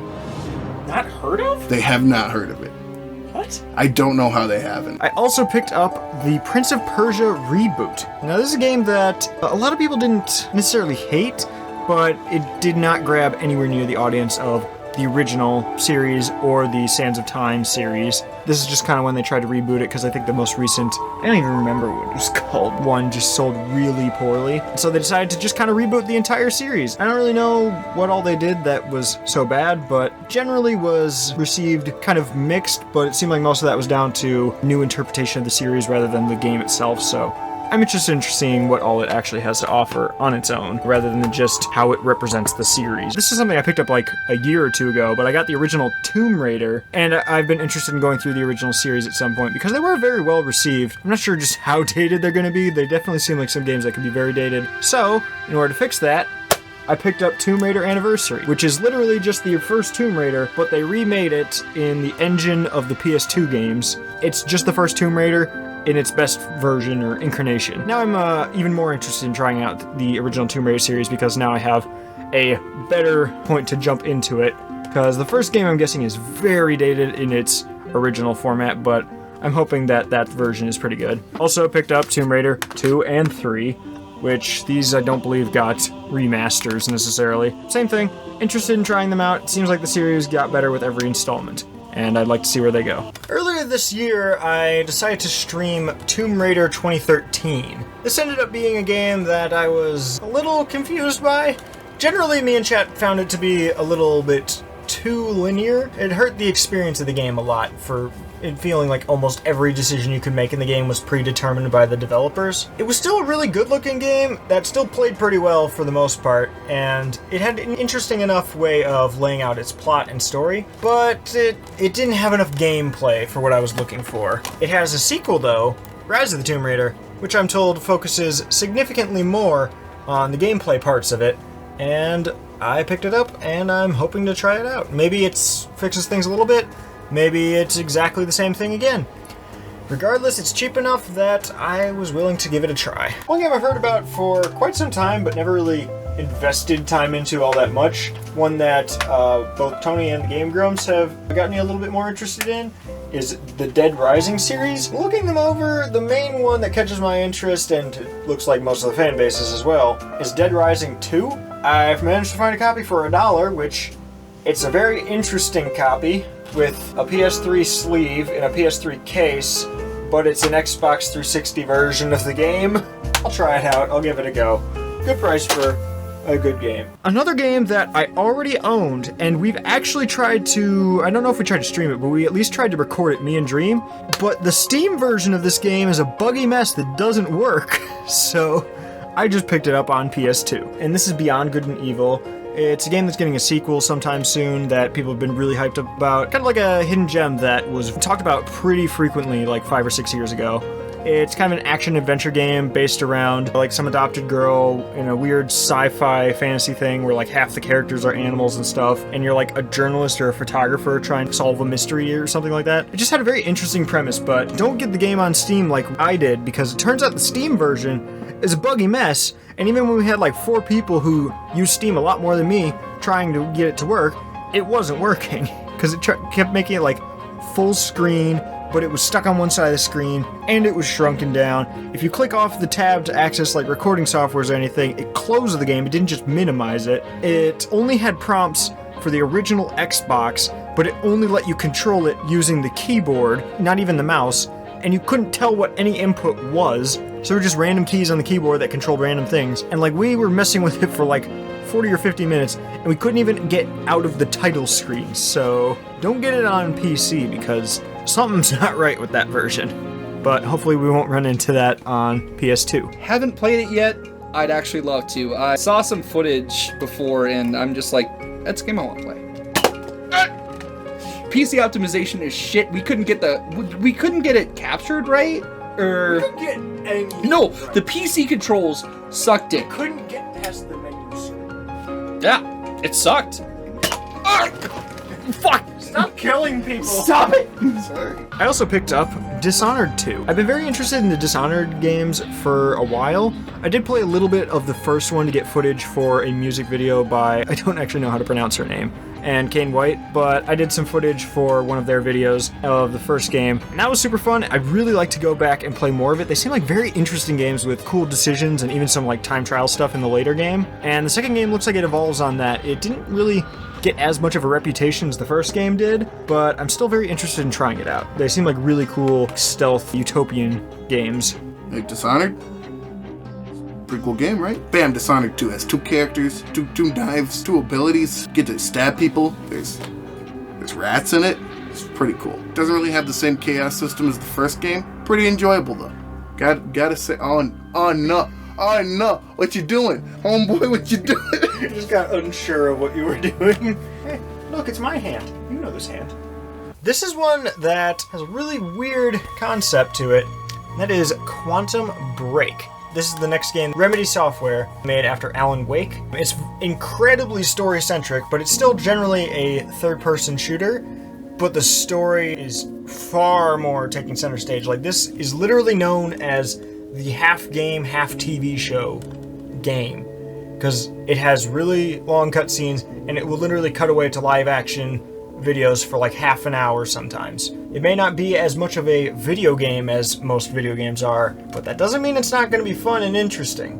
And plus, I don't know if it's already been redeemed or not, but apparently it comes with Alan Wake as well, which is another game I've been interested in. It's just kind of like wandering in the wilderness trying to solve mysteries, and it just looks really cool. But Quantum Break's all about insane time manipulation, like on a scale that I don't think I've really seen in any other media. I've seen like time adjustment and freezing and going back in time in other games and movies. The stuff they do with time in Quantum Break, that's interesting. It's really interesting. Let's talk a bit about Quantum Break. It's by Remedy Entertainment, which you might know already from either Max Payne or Alan Wake. It's heavily focused on time travel, and that's a huge thing for me. I love time travel as just a concept, and it's fun to see how it's explored in different media. It really does a good job telling a story that feels like a TV miniseries. It's a very cohesive experience from beginning to end. Not a particularly hard game, but I think that's fine because the experience is worth going through. And if anything, it's a game that really shows how skilled Remedy is at storytelling,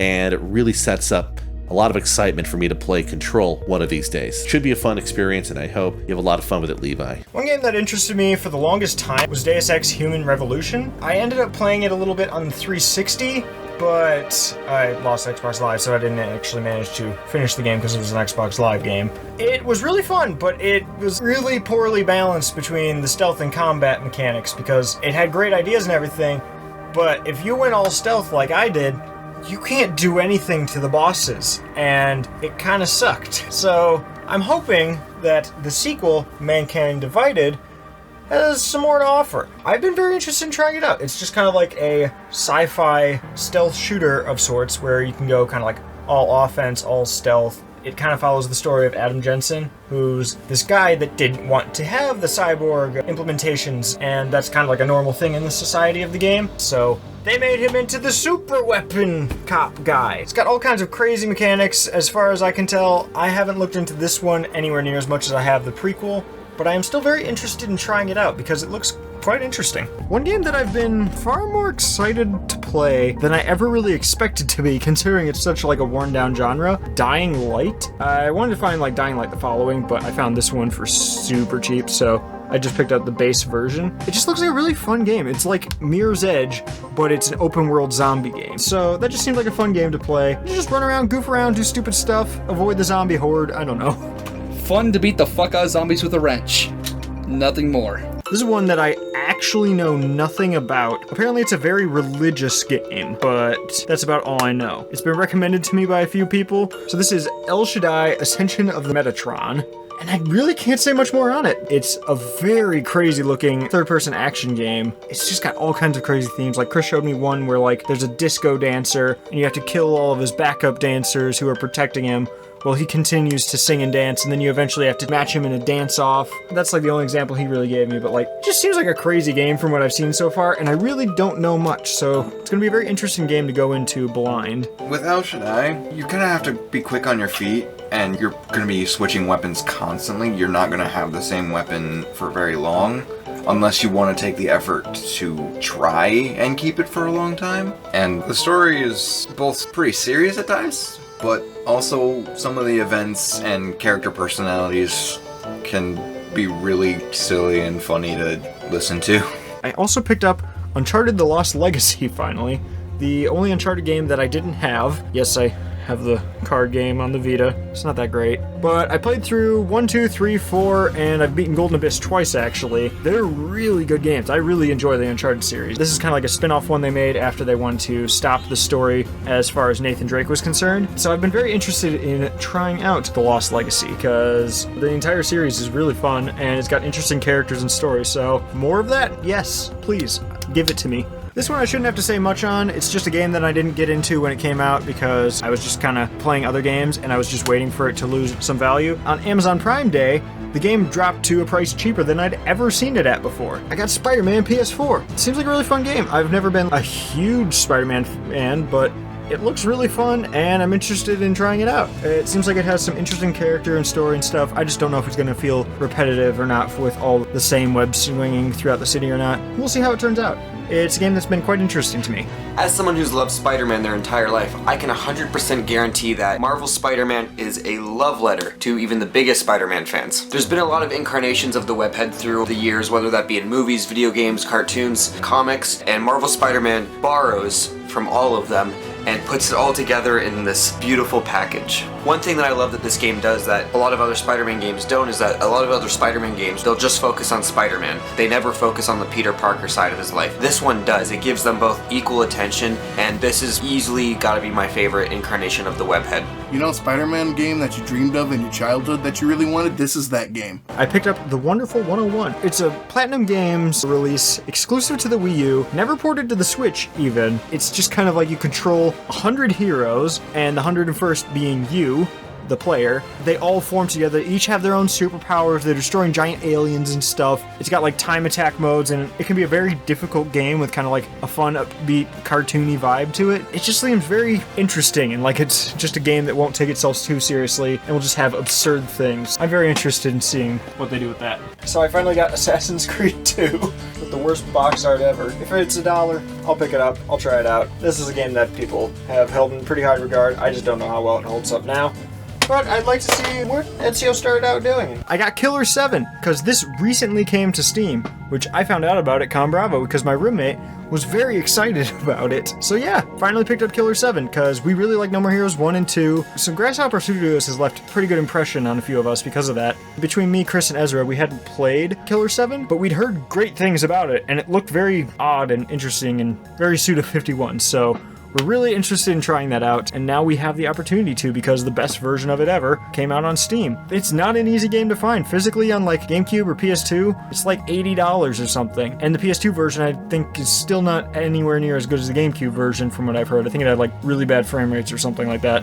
Let's talk about some Killer 7. This game began its life as one of the vaunted Capcom 5, a set of titles by Capcom that were meant to be exclusive to the Nintendo GameCube. I'm a huge fan of this game, mostly because I'm a huge fan of Suda51 and Grasshopper Manufacture. I really am a big fan of its aesthetics. I think that its visuals and its music by Masafumi Takada and Jun Fukuda hold up very well to today, and I think it even pairs well with the new high-definition version you can get on Steam. Back in 2005, we really didn't have nearly as many games like this. We were at that point where we started seeing more artistically stylized and different games with rather strikingly different storytelling styles. I think that kind of makes it worth experiencing all the way through, even through all of the semi-clunky gameplay, the very obtuse puzzle design at times that forces you to explore all the levels in their entirety to sometimes get. It brings a very satisfying experience by the end, even if the ending probably leaves you with more questions than answers. I finally decided to pick up Ico. This is one that I've been finding in stores all over the place for a while now. I enjoyed Shadow of the Colossus a decent amount, and I've been kind of interested in trying The Last Guardian. I've seen the whole game, but I don't know if I want to try it or not. Ico's always been one where I'm not really sure what to think about it. Also, shout out to just the horrible American box art. One thing from a few pickups ago was I also have the Ico soundtrack, and that's kind of like what the artwork on the Japanese version looks like. But this game, it's interesting. It's kind of like an escort mission, but it's kind of got some mild horror themes to it. I don't know a whole lot on it. I just enjoyed other games that the studio made, and I'm interested in seeing what this one has. Ico is a very atmospheric game. A lot of areas don't have any music at all, and whenever it does kick in, it's generally very ambient.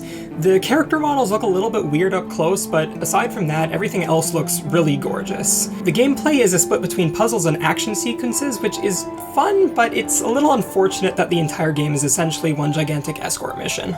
I finally picked up Bloodborne. I've been interested in the Soulsborne games for a while. I've played a good chunk of the first one, and I've pretty much seen a playthrough of every game in the series, beginning to end with different friends or different live streams, and I've kind of wanted to try it, but I never really knew which one to start on. I have Dark Souls 1 already, but I found Bloodborne at a pretty good price, and I decided to pick it up. Hopefully I'll get to it eventually. I'm just not that great at hard games. Maybe if I endure, I'd like to try it out sometime. So one of my favorite aspects about Bloodborne is the way that the game handles storytelling. There's a really interesting plot that's kind of hidden underneath the base game. You would miss some of it if you kind of just barrel through it and fight all the bosses and everything. A lot more of the details of the plot of the game come from dialogue with characters and following up on dialogue with characters. Like once the game has progressed for a little bit, you go back and talk to the characters again. A lot of the plot comes from item descriptions, paying attention to the environment, paying attention to where you're picking up items and why they would possibly be in that spot.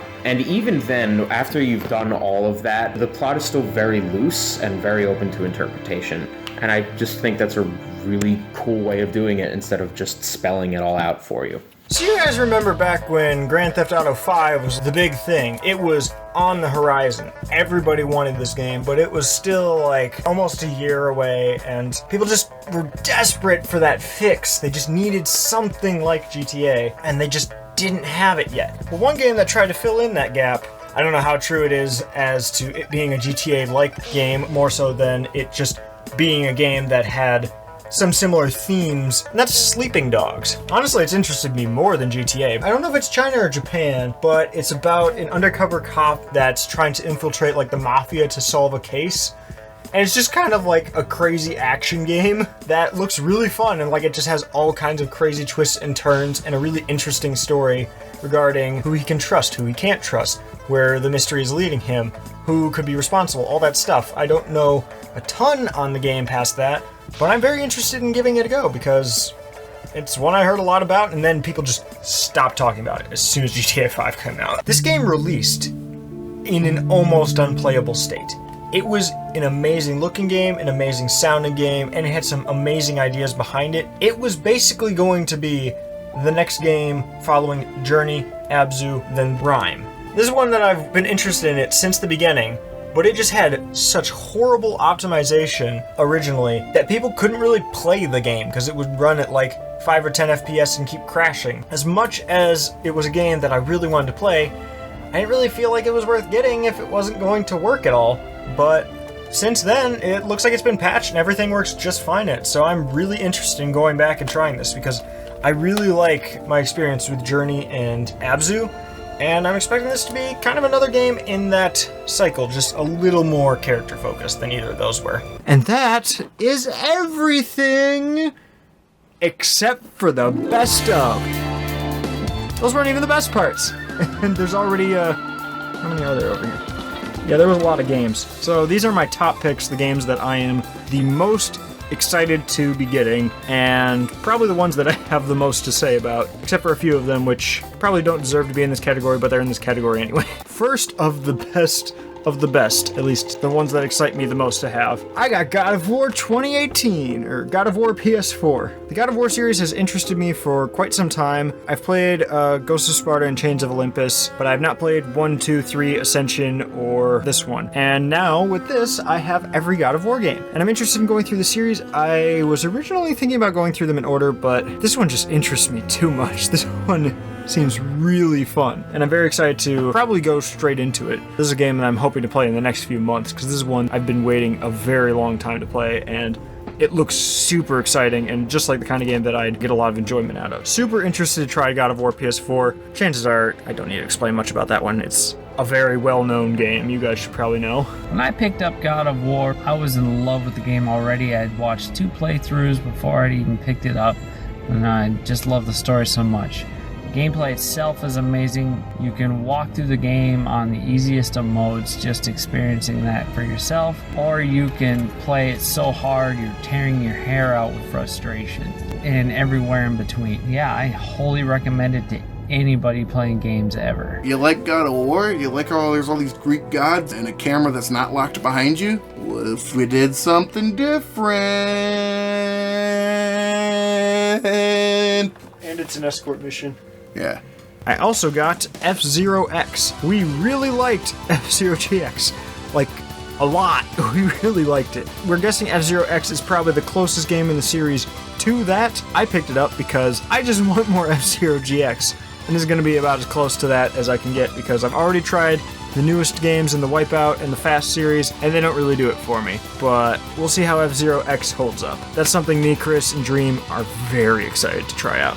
This one, I have a fun little story for. So this game is normally incredibly expensive and very hard to find, but the game store that I went to had it in this case, which looks like it's been run over by a car. It's literally burnt and melted. It has stains on it. It's cracked everywhere possible.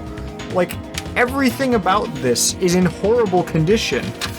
And so they priced the game at, oh, it's just $30. But do you know what game they priced at $30? Well, first of all, the manuals weren't really in the best shape either, but they still had them. But the discs were all just fine. The case was horrible. I didn't know that until I brought it to the counter to ask about it. It's Parasite Eve. So this is one that, I can't imagine a lot of people are very familiar with, but basically this is a Square Enix made, or Squaresoft game that they made during the PS1 era.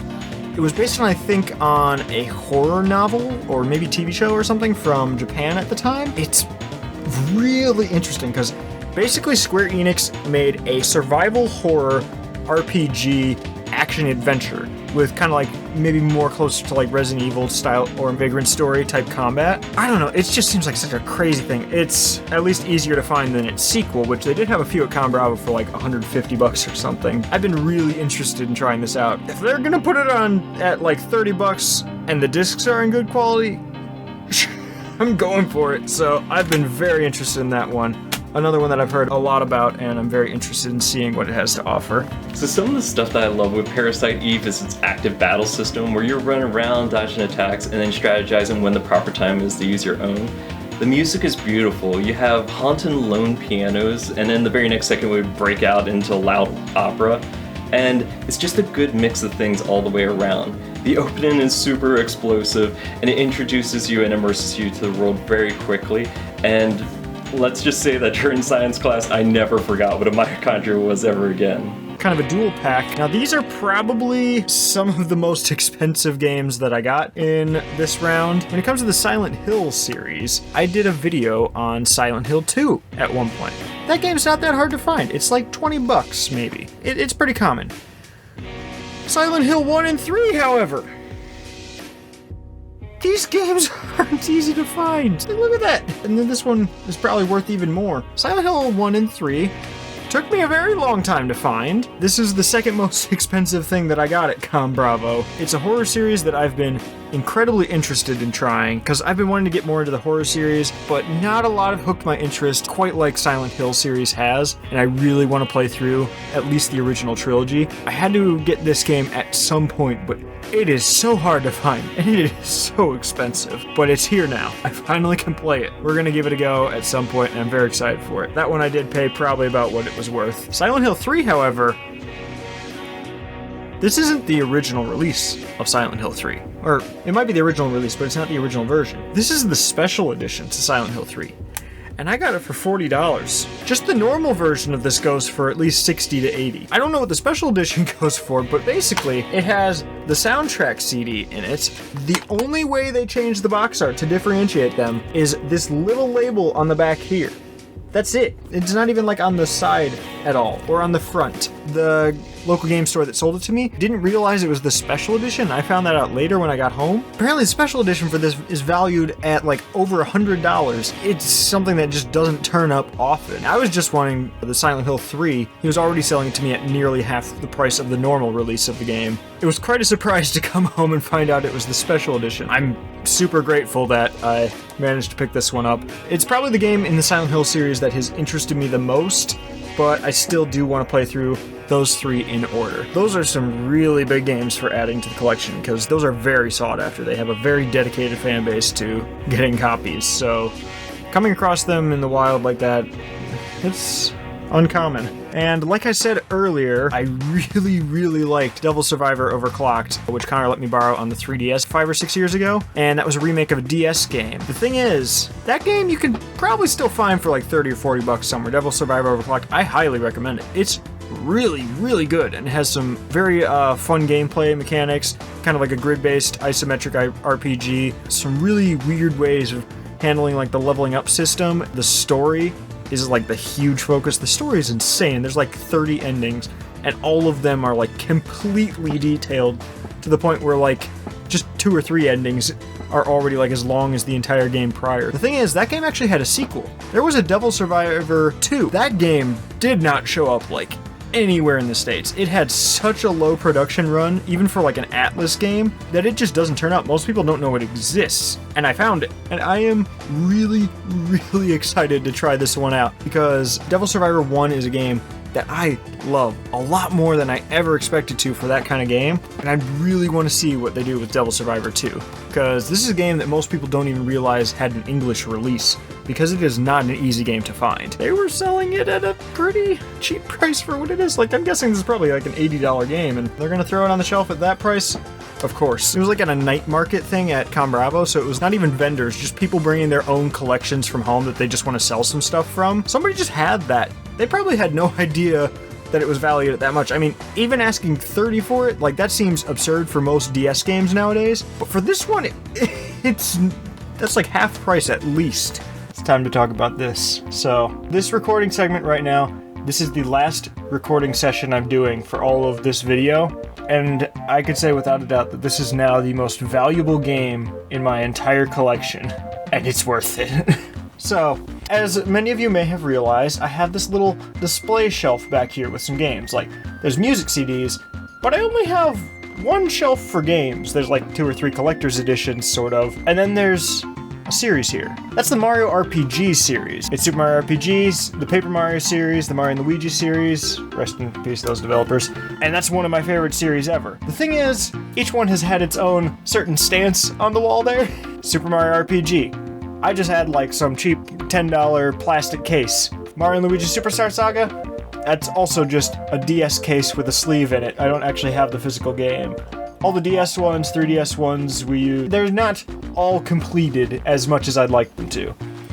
And the hardest of those games to complete is one that a friend of mine, Ben, or Gaming Wisconsinably, who I've talked about a few times before, he managed to find a pretty good deal on a bundle of games, and he didn't need 2 copies of this, so he sold me one, and now I can say that I've added a complete, original, very good condition Super Mario RPG Legend of the 7 Stars to the collection. This is a game that what I've played of it so far, I love, and a lot of the series after this point I really love. This is a huge thing to add to the collection. A few years ago, I played it on Wii Virtual Console, and that version I got up to like the end of the section with that purple crocodile guy, which is pretty early in the game, and I just didn't get a chance to go back to it at some point. Just more stuff came up in life, I forget. I ended up getting the game on the Wii U Virtual Console then, and eventually ended up getting a copy on the SNES Classic. And so then I had 3 copies of the game, and I'd only played about an hour into it. It just left such a good impression, and I know that I really want to complete the display over here and also have one for the Metroid series as well. So I've been working on completing those series as best I can. Of every game in both of those series, this is probably the hardest one to get a hold of, and I'm really happy to add that in because this is a game that even with how little I've played, it really means a lot to me, and it means a lot to Ben as well, who I believe he's somewhere around here. So today I'm here to talk about a game that is very dear to my heart, and that is Super Mario RPG Legend of the 7 Stars on the Super Nintendo. As a kid, I saw this come out in Nintendo Power, and I'm like, fuck, I have to play this game. I waited weeks and weeks and weeks until finally it was available at the video store, and coincidentally, it's also the first game I ever bought with my own money because I loved it so much. This game is also the perfect love child between Nintendo and Squaresoft. The graphics of this game are also very unique, so it is basically if you took Donkey Kong Country, morphed it into a top-down 3D style game, that's really what it looks like. It's very cool. I've never seen anything quite like it. The gameplay is also incredibly cool. So when you're not doing an RPG style battle, you're doing all sorts of cool Mario platforming, which I've never seen in an RPG game before. The music in this game too is very cool. So there's basically not a bad track in the game. There's a shit ton of music tracks. My favorite would probably be the Kulix theme, which is the hidden boss in the game, and I think it's actually a remixed version of like a Final Fantasy VI theme. They did a great job, and I absolutely love it. It's intense, and it gets you really into the fight, which is also hard as hell, so good luck once you get to Kulix. Every single environment has a music track that like fits it perfectly. But other than that, I mean, I don't want to spoil this game. I will say that you finally get to play as Bowser for the first time, as far as I know, and he's awesome. He can join your team as a character for the entire game, and he's great, and I love it. So I don't want to spoil anything else for you. I have to recommend this game. It's one of my top 3 favorite of all time. Play it and you will not be disappointed. Thanks for watching. One of my favorite games of all time, this is probably like in my top 3 RPGs ever, is Paper Mario. I don't own the game. I just have a reproduction case for the display back here of all the Mario RPG games because I love this game so much. I have it downloaded on the Wii, which is probably actually the best version of it, and the Wii U, and this game is so much fun. I love it. There's so much charm, and it's got such crazy ideas in it, and it's... there's not many games that have made me smile as much as the original Paper Mario. I don't actually own a physical copy of it. I just have 2 different digital copies of it until my trip to Con Bravo, and now I actually own one of my favorite games of all time physically, and it's in great condition too. I'm super happy to add this to the collection because this is not an easy game to find. This is a very, very sought after game. And it released at the point where the PS2 and the Xbox original and the GameCube were months away. So it hardly sold any copies either, at least in the States. So this game has gotten a huge reputation. It didn't sell well in the first place because of how late in the console's life cycle it came out. So this game is very, very sought after. I've never even seen a physical copy, and they had one at Con Bravo. Oh, I'm so happy to add this collection. Let's see, how does this work? There's like labels on it. Nintendo 64.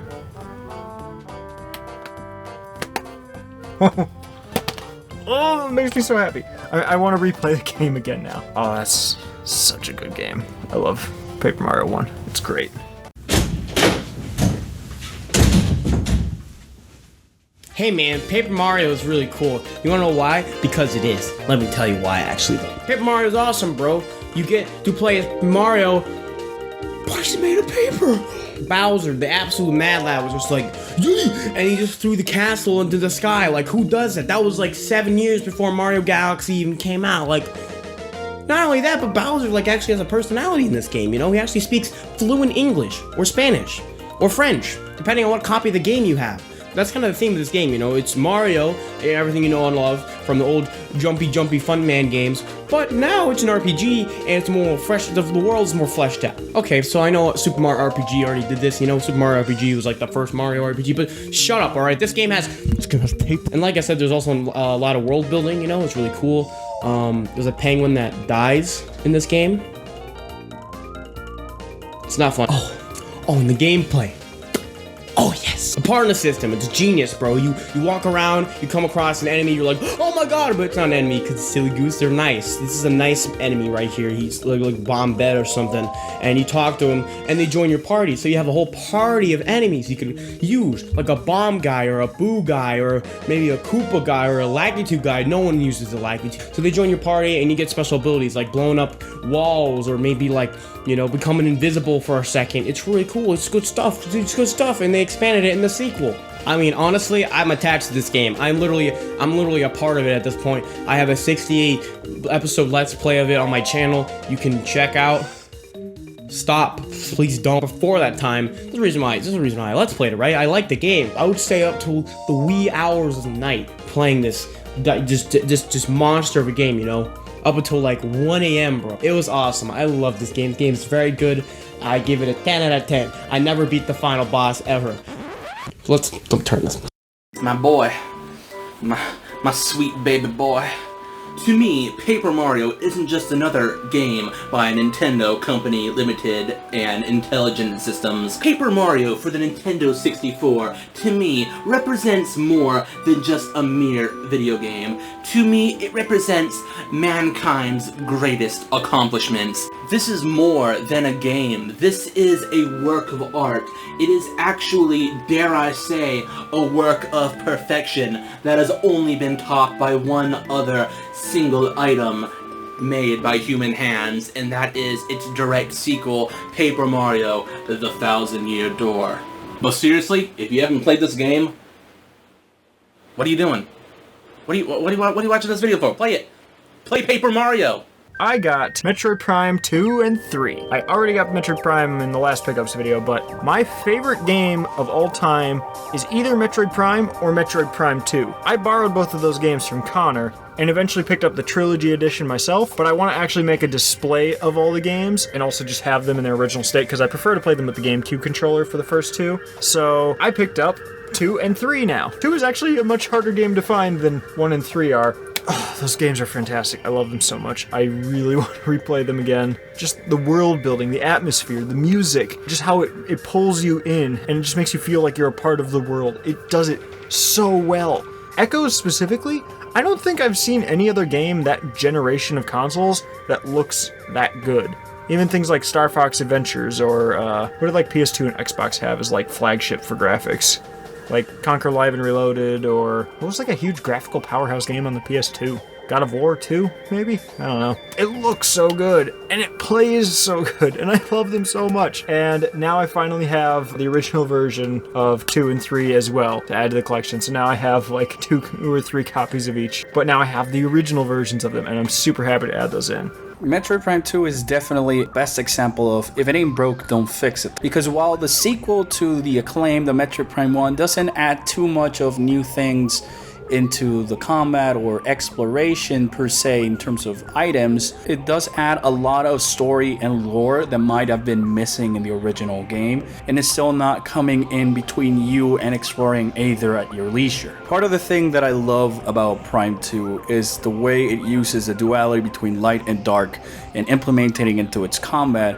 And even though a lot of people don't like the limited ammo system for the beams, I think it was a great way to implement and make you more sort of dread the next encounter you might have with the Inks or the Space Pirates by making you think whether or not you want to spend your ammo, and in a way incentivize you to explore more of the planet so you can find more of these beam upgrades to help you in combat. So in a way, it creates dread and fear by raising up a little bit the difficulty to help incentivize the player to keep exploring more and more of the world so they can find more items. And I feel that some of the puzzle elements and the way they hide character upgrades in this game has been done great, if not one of the best in the series.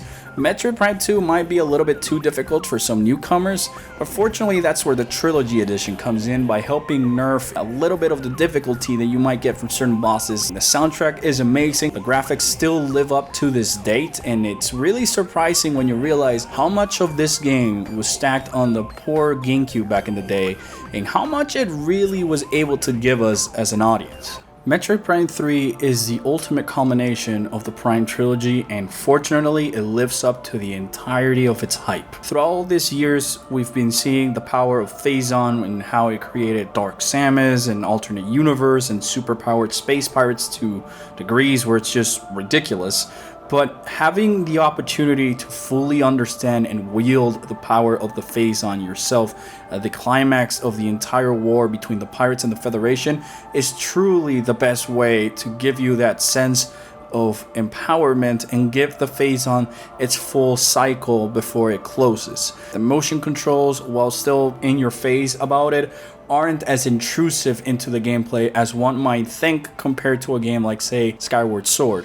They're a little bit more toned down, and if anything, it helps you a little bit in terms of getting immersed into the character. It takes a note from Metroid Prime Hunters and incorporates the ability to visit different worlds so you can see the true impact that Phazon corruption has caused towards the galaxy, and it gives each planet a different sense of identity. In the end, overall, it's a very satisfying way to end the trilogy, and by breaching new territory in the Metroid universe with, for once, trying to tell us a more compelling story and giving more purpose to our actions, it helps players sort of take a step back and think about all the things they've been achieving throughout the trilogy, and it gives the previous accomplishments you made in those games even more significance today. One game I can't believe I didn't own yet, well, technically it's my 4th time owning it, but I didn't own it physically, and that is Super Metroid, which is easily one of my favorite games of all time. I love Super Metroid so much. It's got great music, great atmosphere, and I've probably beaten it 3 or 4 times. We just streamed it last year, or maybe the year before, to get footage for Road to Panaganti's live show. Sure, it was $40, but it's in great condition, it's a game I love, and I am not ashamed of owning it a 4th time, because this game is worth it, and now I want to play it again, even though I have so many unplayed games. But oh, it's such a good game. It's so good.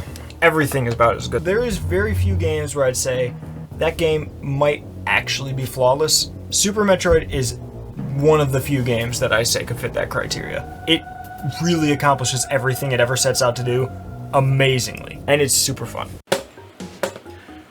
Well, I had a few words I wanted to say about Super Metroid here, but can't quite seem to get it to fit in my Super Nintendo. I like Super Metroid. To the trained eye, one might even look at me and think, wow, this strapping young lad loves Super Metroid. But then again, who doesn't? If you haven't played Super Metroid, then first of all, how? Secondly, do it. I'm gonna make your life significantly better by introducing this game into your life. Play it, and then thank me. Come back and like this video. Not for Levi, but do it for me, because I introduced this thing into your life. I made your life better. Play Super Metroid. This isn't a joke. Play it. I'm serious. Play it, or I'm going to come to your house, and I'm going to take this, and I'm going to shove it up your Super Nintendo. Just play the game, and make the world a better place, now that there is one more person that can call themselves a fan of Super Metroid living among us. Hey guys, Crocomire here. I don't think I need to go over why Super Metroid is one of the most important and influential games in history. Before this game hit the scene, there was truly no such thing as a full open world game, because what Super Metroid managed to achieve is a sense of dread, a sense of being lost, and a sense of mystery, because it doesn't tell you anything clearly to the player. Once you're dropped on Planet Seves, you're free to explore the planet at your own leisure, and there's nothing there that's going to stop you. No more cutscenes, no more random dialogue, no more story beats. It's just you and the gameplay and how you get from point A to point B, with subtle hints of what might be the things you're looking for on this planet. Super Metroid is definitely worth the time of any player that is out there. And if you haven't done it and you love open world games, you owe it to yourself to kind of experience where the genre of games has kind of emerged from. And top that off with some great soundtracks, some great sound effects, and some unique atmosphere. There really isn't quite a game or experience on a system like Super Metroid.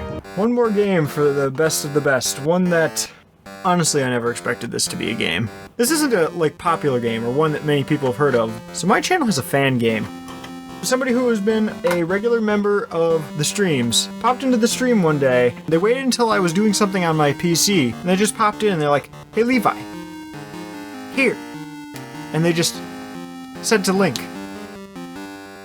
They literally made a fan game based on Bunky, who's my rabbit and a much larger part of the Twitch streams than he is of the YouTube channel. And it's just so weird to have a fan game. It's a very short and simple one, but it's so cool that someone went out of their way to make a game based on the channel, like the kind of content we do and the people that participate in it, and it's just really fun. I'm gonna drop the link to that. That'll be like the first thing in the description or something. It's so cool that I finally have a fan game. You can probably beat it in like 10 minutes or something like that. It's just a really charming and fun thing to have made. It's just not something when I get into Twitch and YouTube that I expect someone to make a game based on me or stuff that I do. It's just really awesome to see. So thank you, Steven, for making that, or 1000 Year Games. When we here at 1000 Year Games conceptualize Bunky Quest for Power, we set out to create the best game ever made. A game that surpasses the Paper Marios and the Super Metroids of the world. That is no small feat, but we here at 1000 Year Games humbly believe that we are the only people in the world that have what it takes to create the next all-time masterpiece in gaming technology. Using our high-tech workstations and using our state-of-the-art graphics processing engines, we knew that we had the right stuff to create the award-winning masterpiece that we all know and love today. Join Bunky the Rabbit on his unforgettable epic quest to take back the throne from the evil, dreaded King Levi, and experience a game the likes of which you've never seen before. In Bunky Quest for Power! And so, that is Gaming Pickups, Part 6. Who knows when the next part of this will come out, but we're getting into the second half of this video, which is video game pickups that aren't specifically video games. There is still actually video games in it, but basically it's going to be consoles, replicas, maybe like plushies or posters, any kind of like cool memorabilia or controllers or something that I got. Basically everything gaming related I've picked up in the last 7 months that isn't specifically a game. I'm still going to be including quite a few games in that because I got some games that require additional accessories, and I just figured that if I'm going to show the accessory in the next video, just put the game as part of that, because I mean, look at this, we had so many to go for just for this category. Join me whenever that video comes out. If you'd like to keep more up to date on the gaming pickups, my Discord server pretty much gets a picture and an update, and we talk about any games I pick up pretty much as soon as I get them. So they've known about this list pretty much as I've built it. If you ever want to catch up with that and see more about the community, check out the Discord server in the description. I also stream on Twitch somewhat regularly, and we play whatever game we feel like. That's where all the fun stuff happens. If you want to make sure that you see part 2 of this video, there's a subscribe button. I'm bad at self-promotion. Either way, hope to see you there. Bye!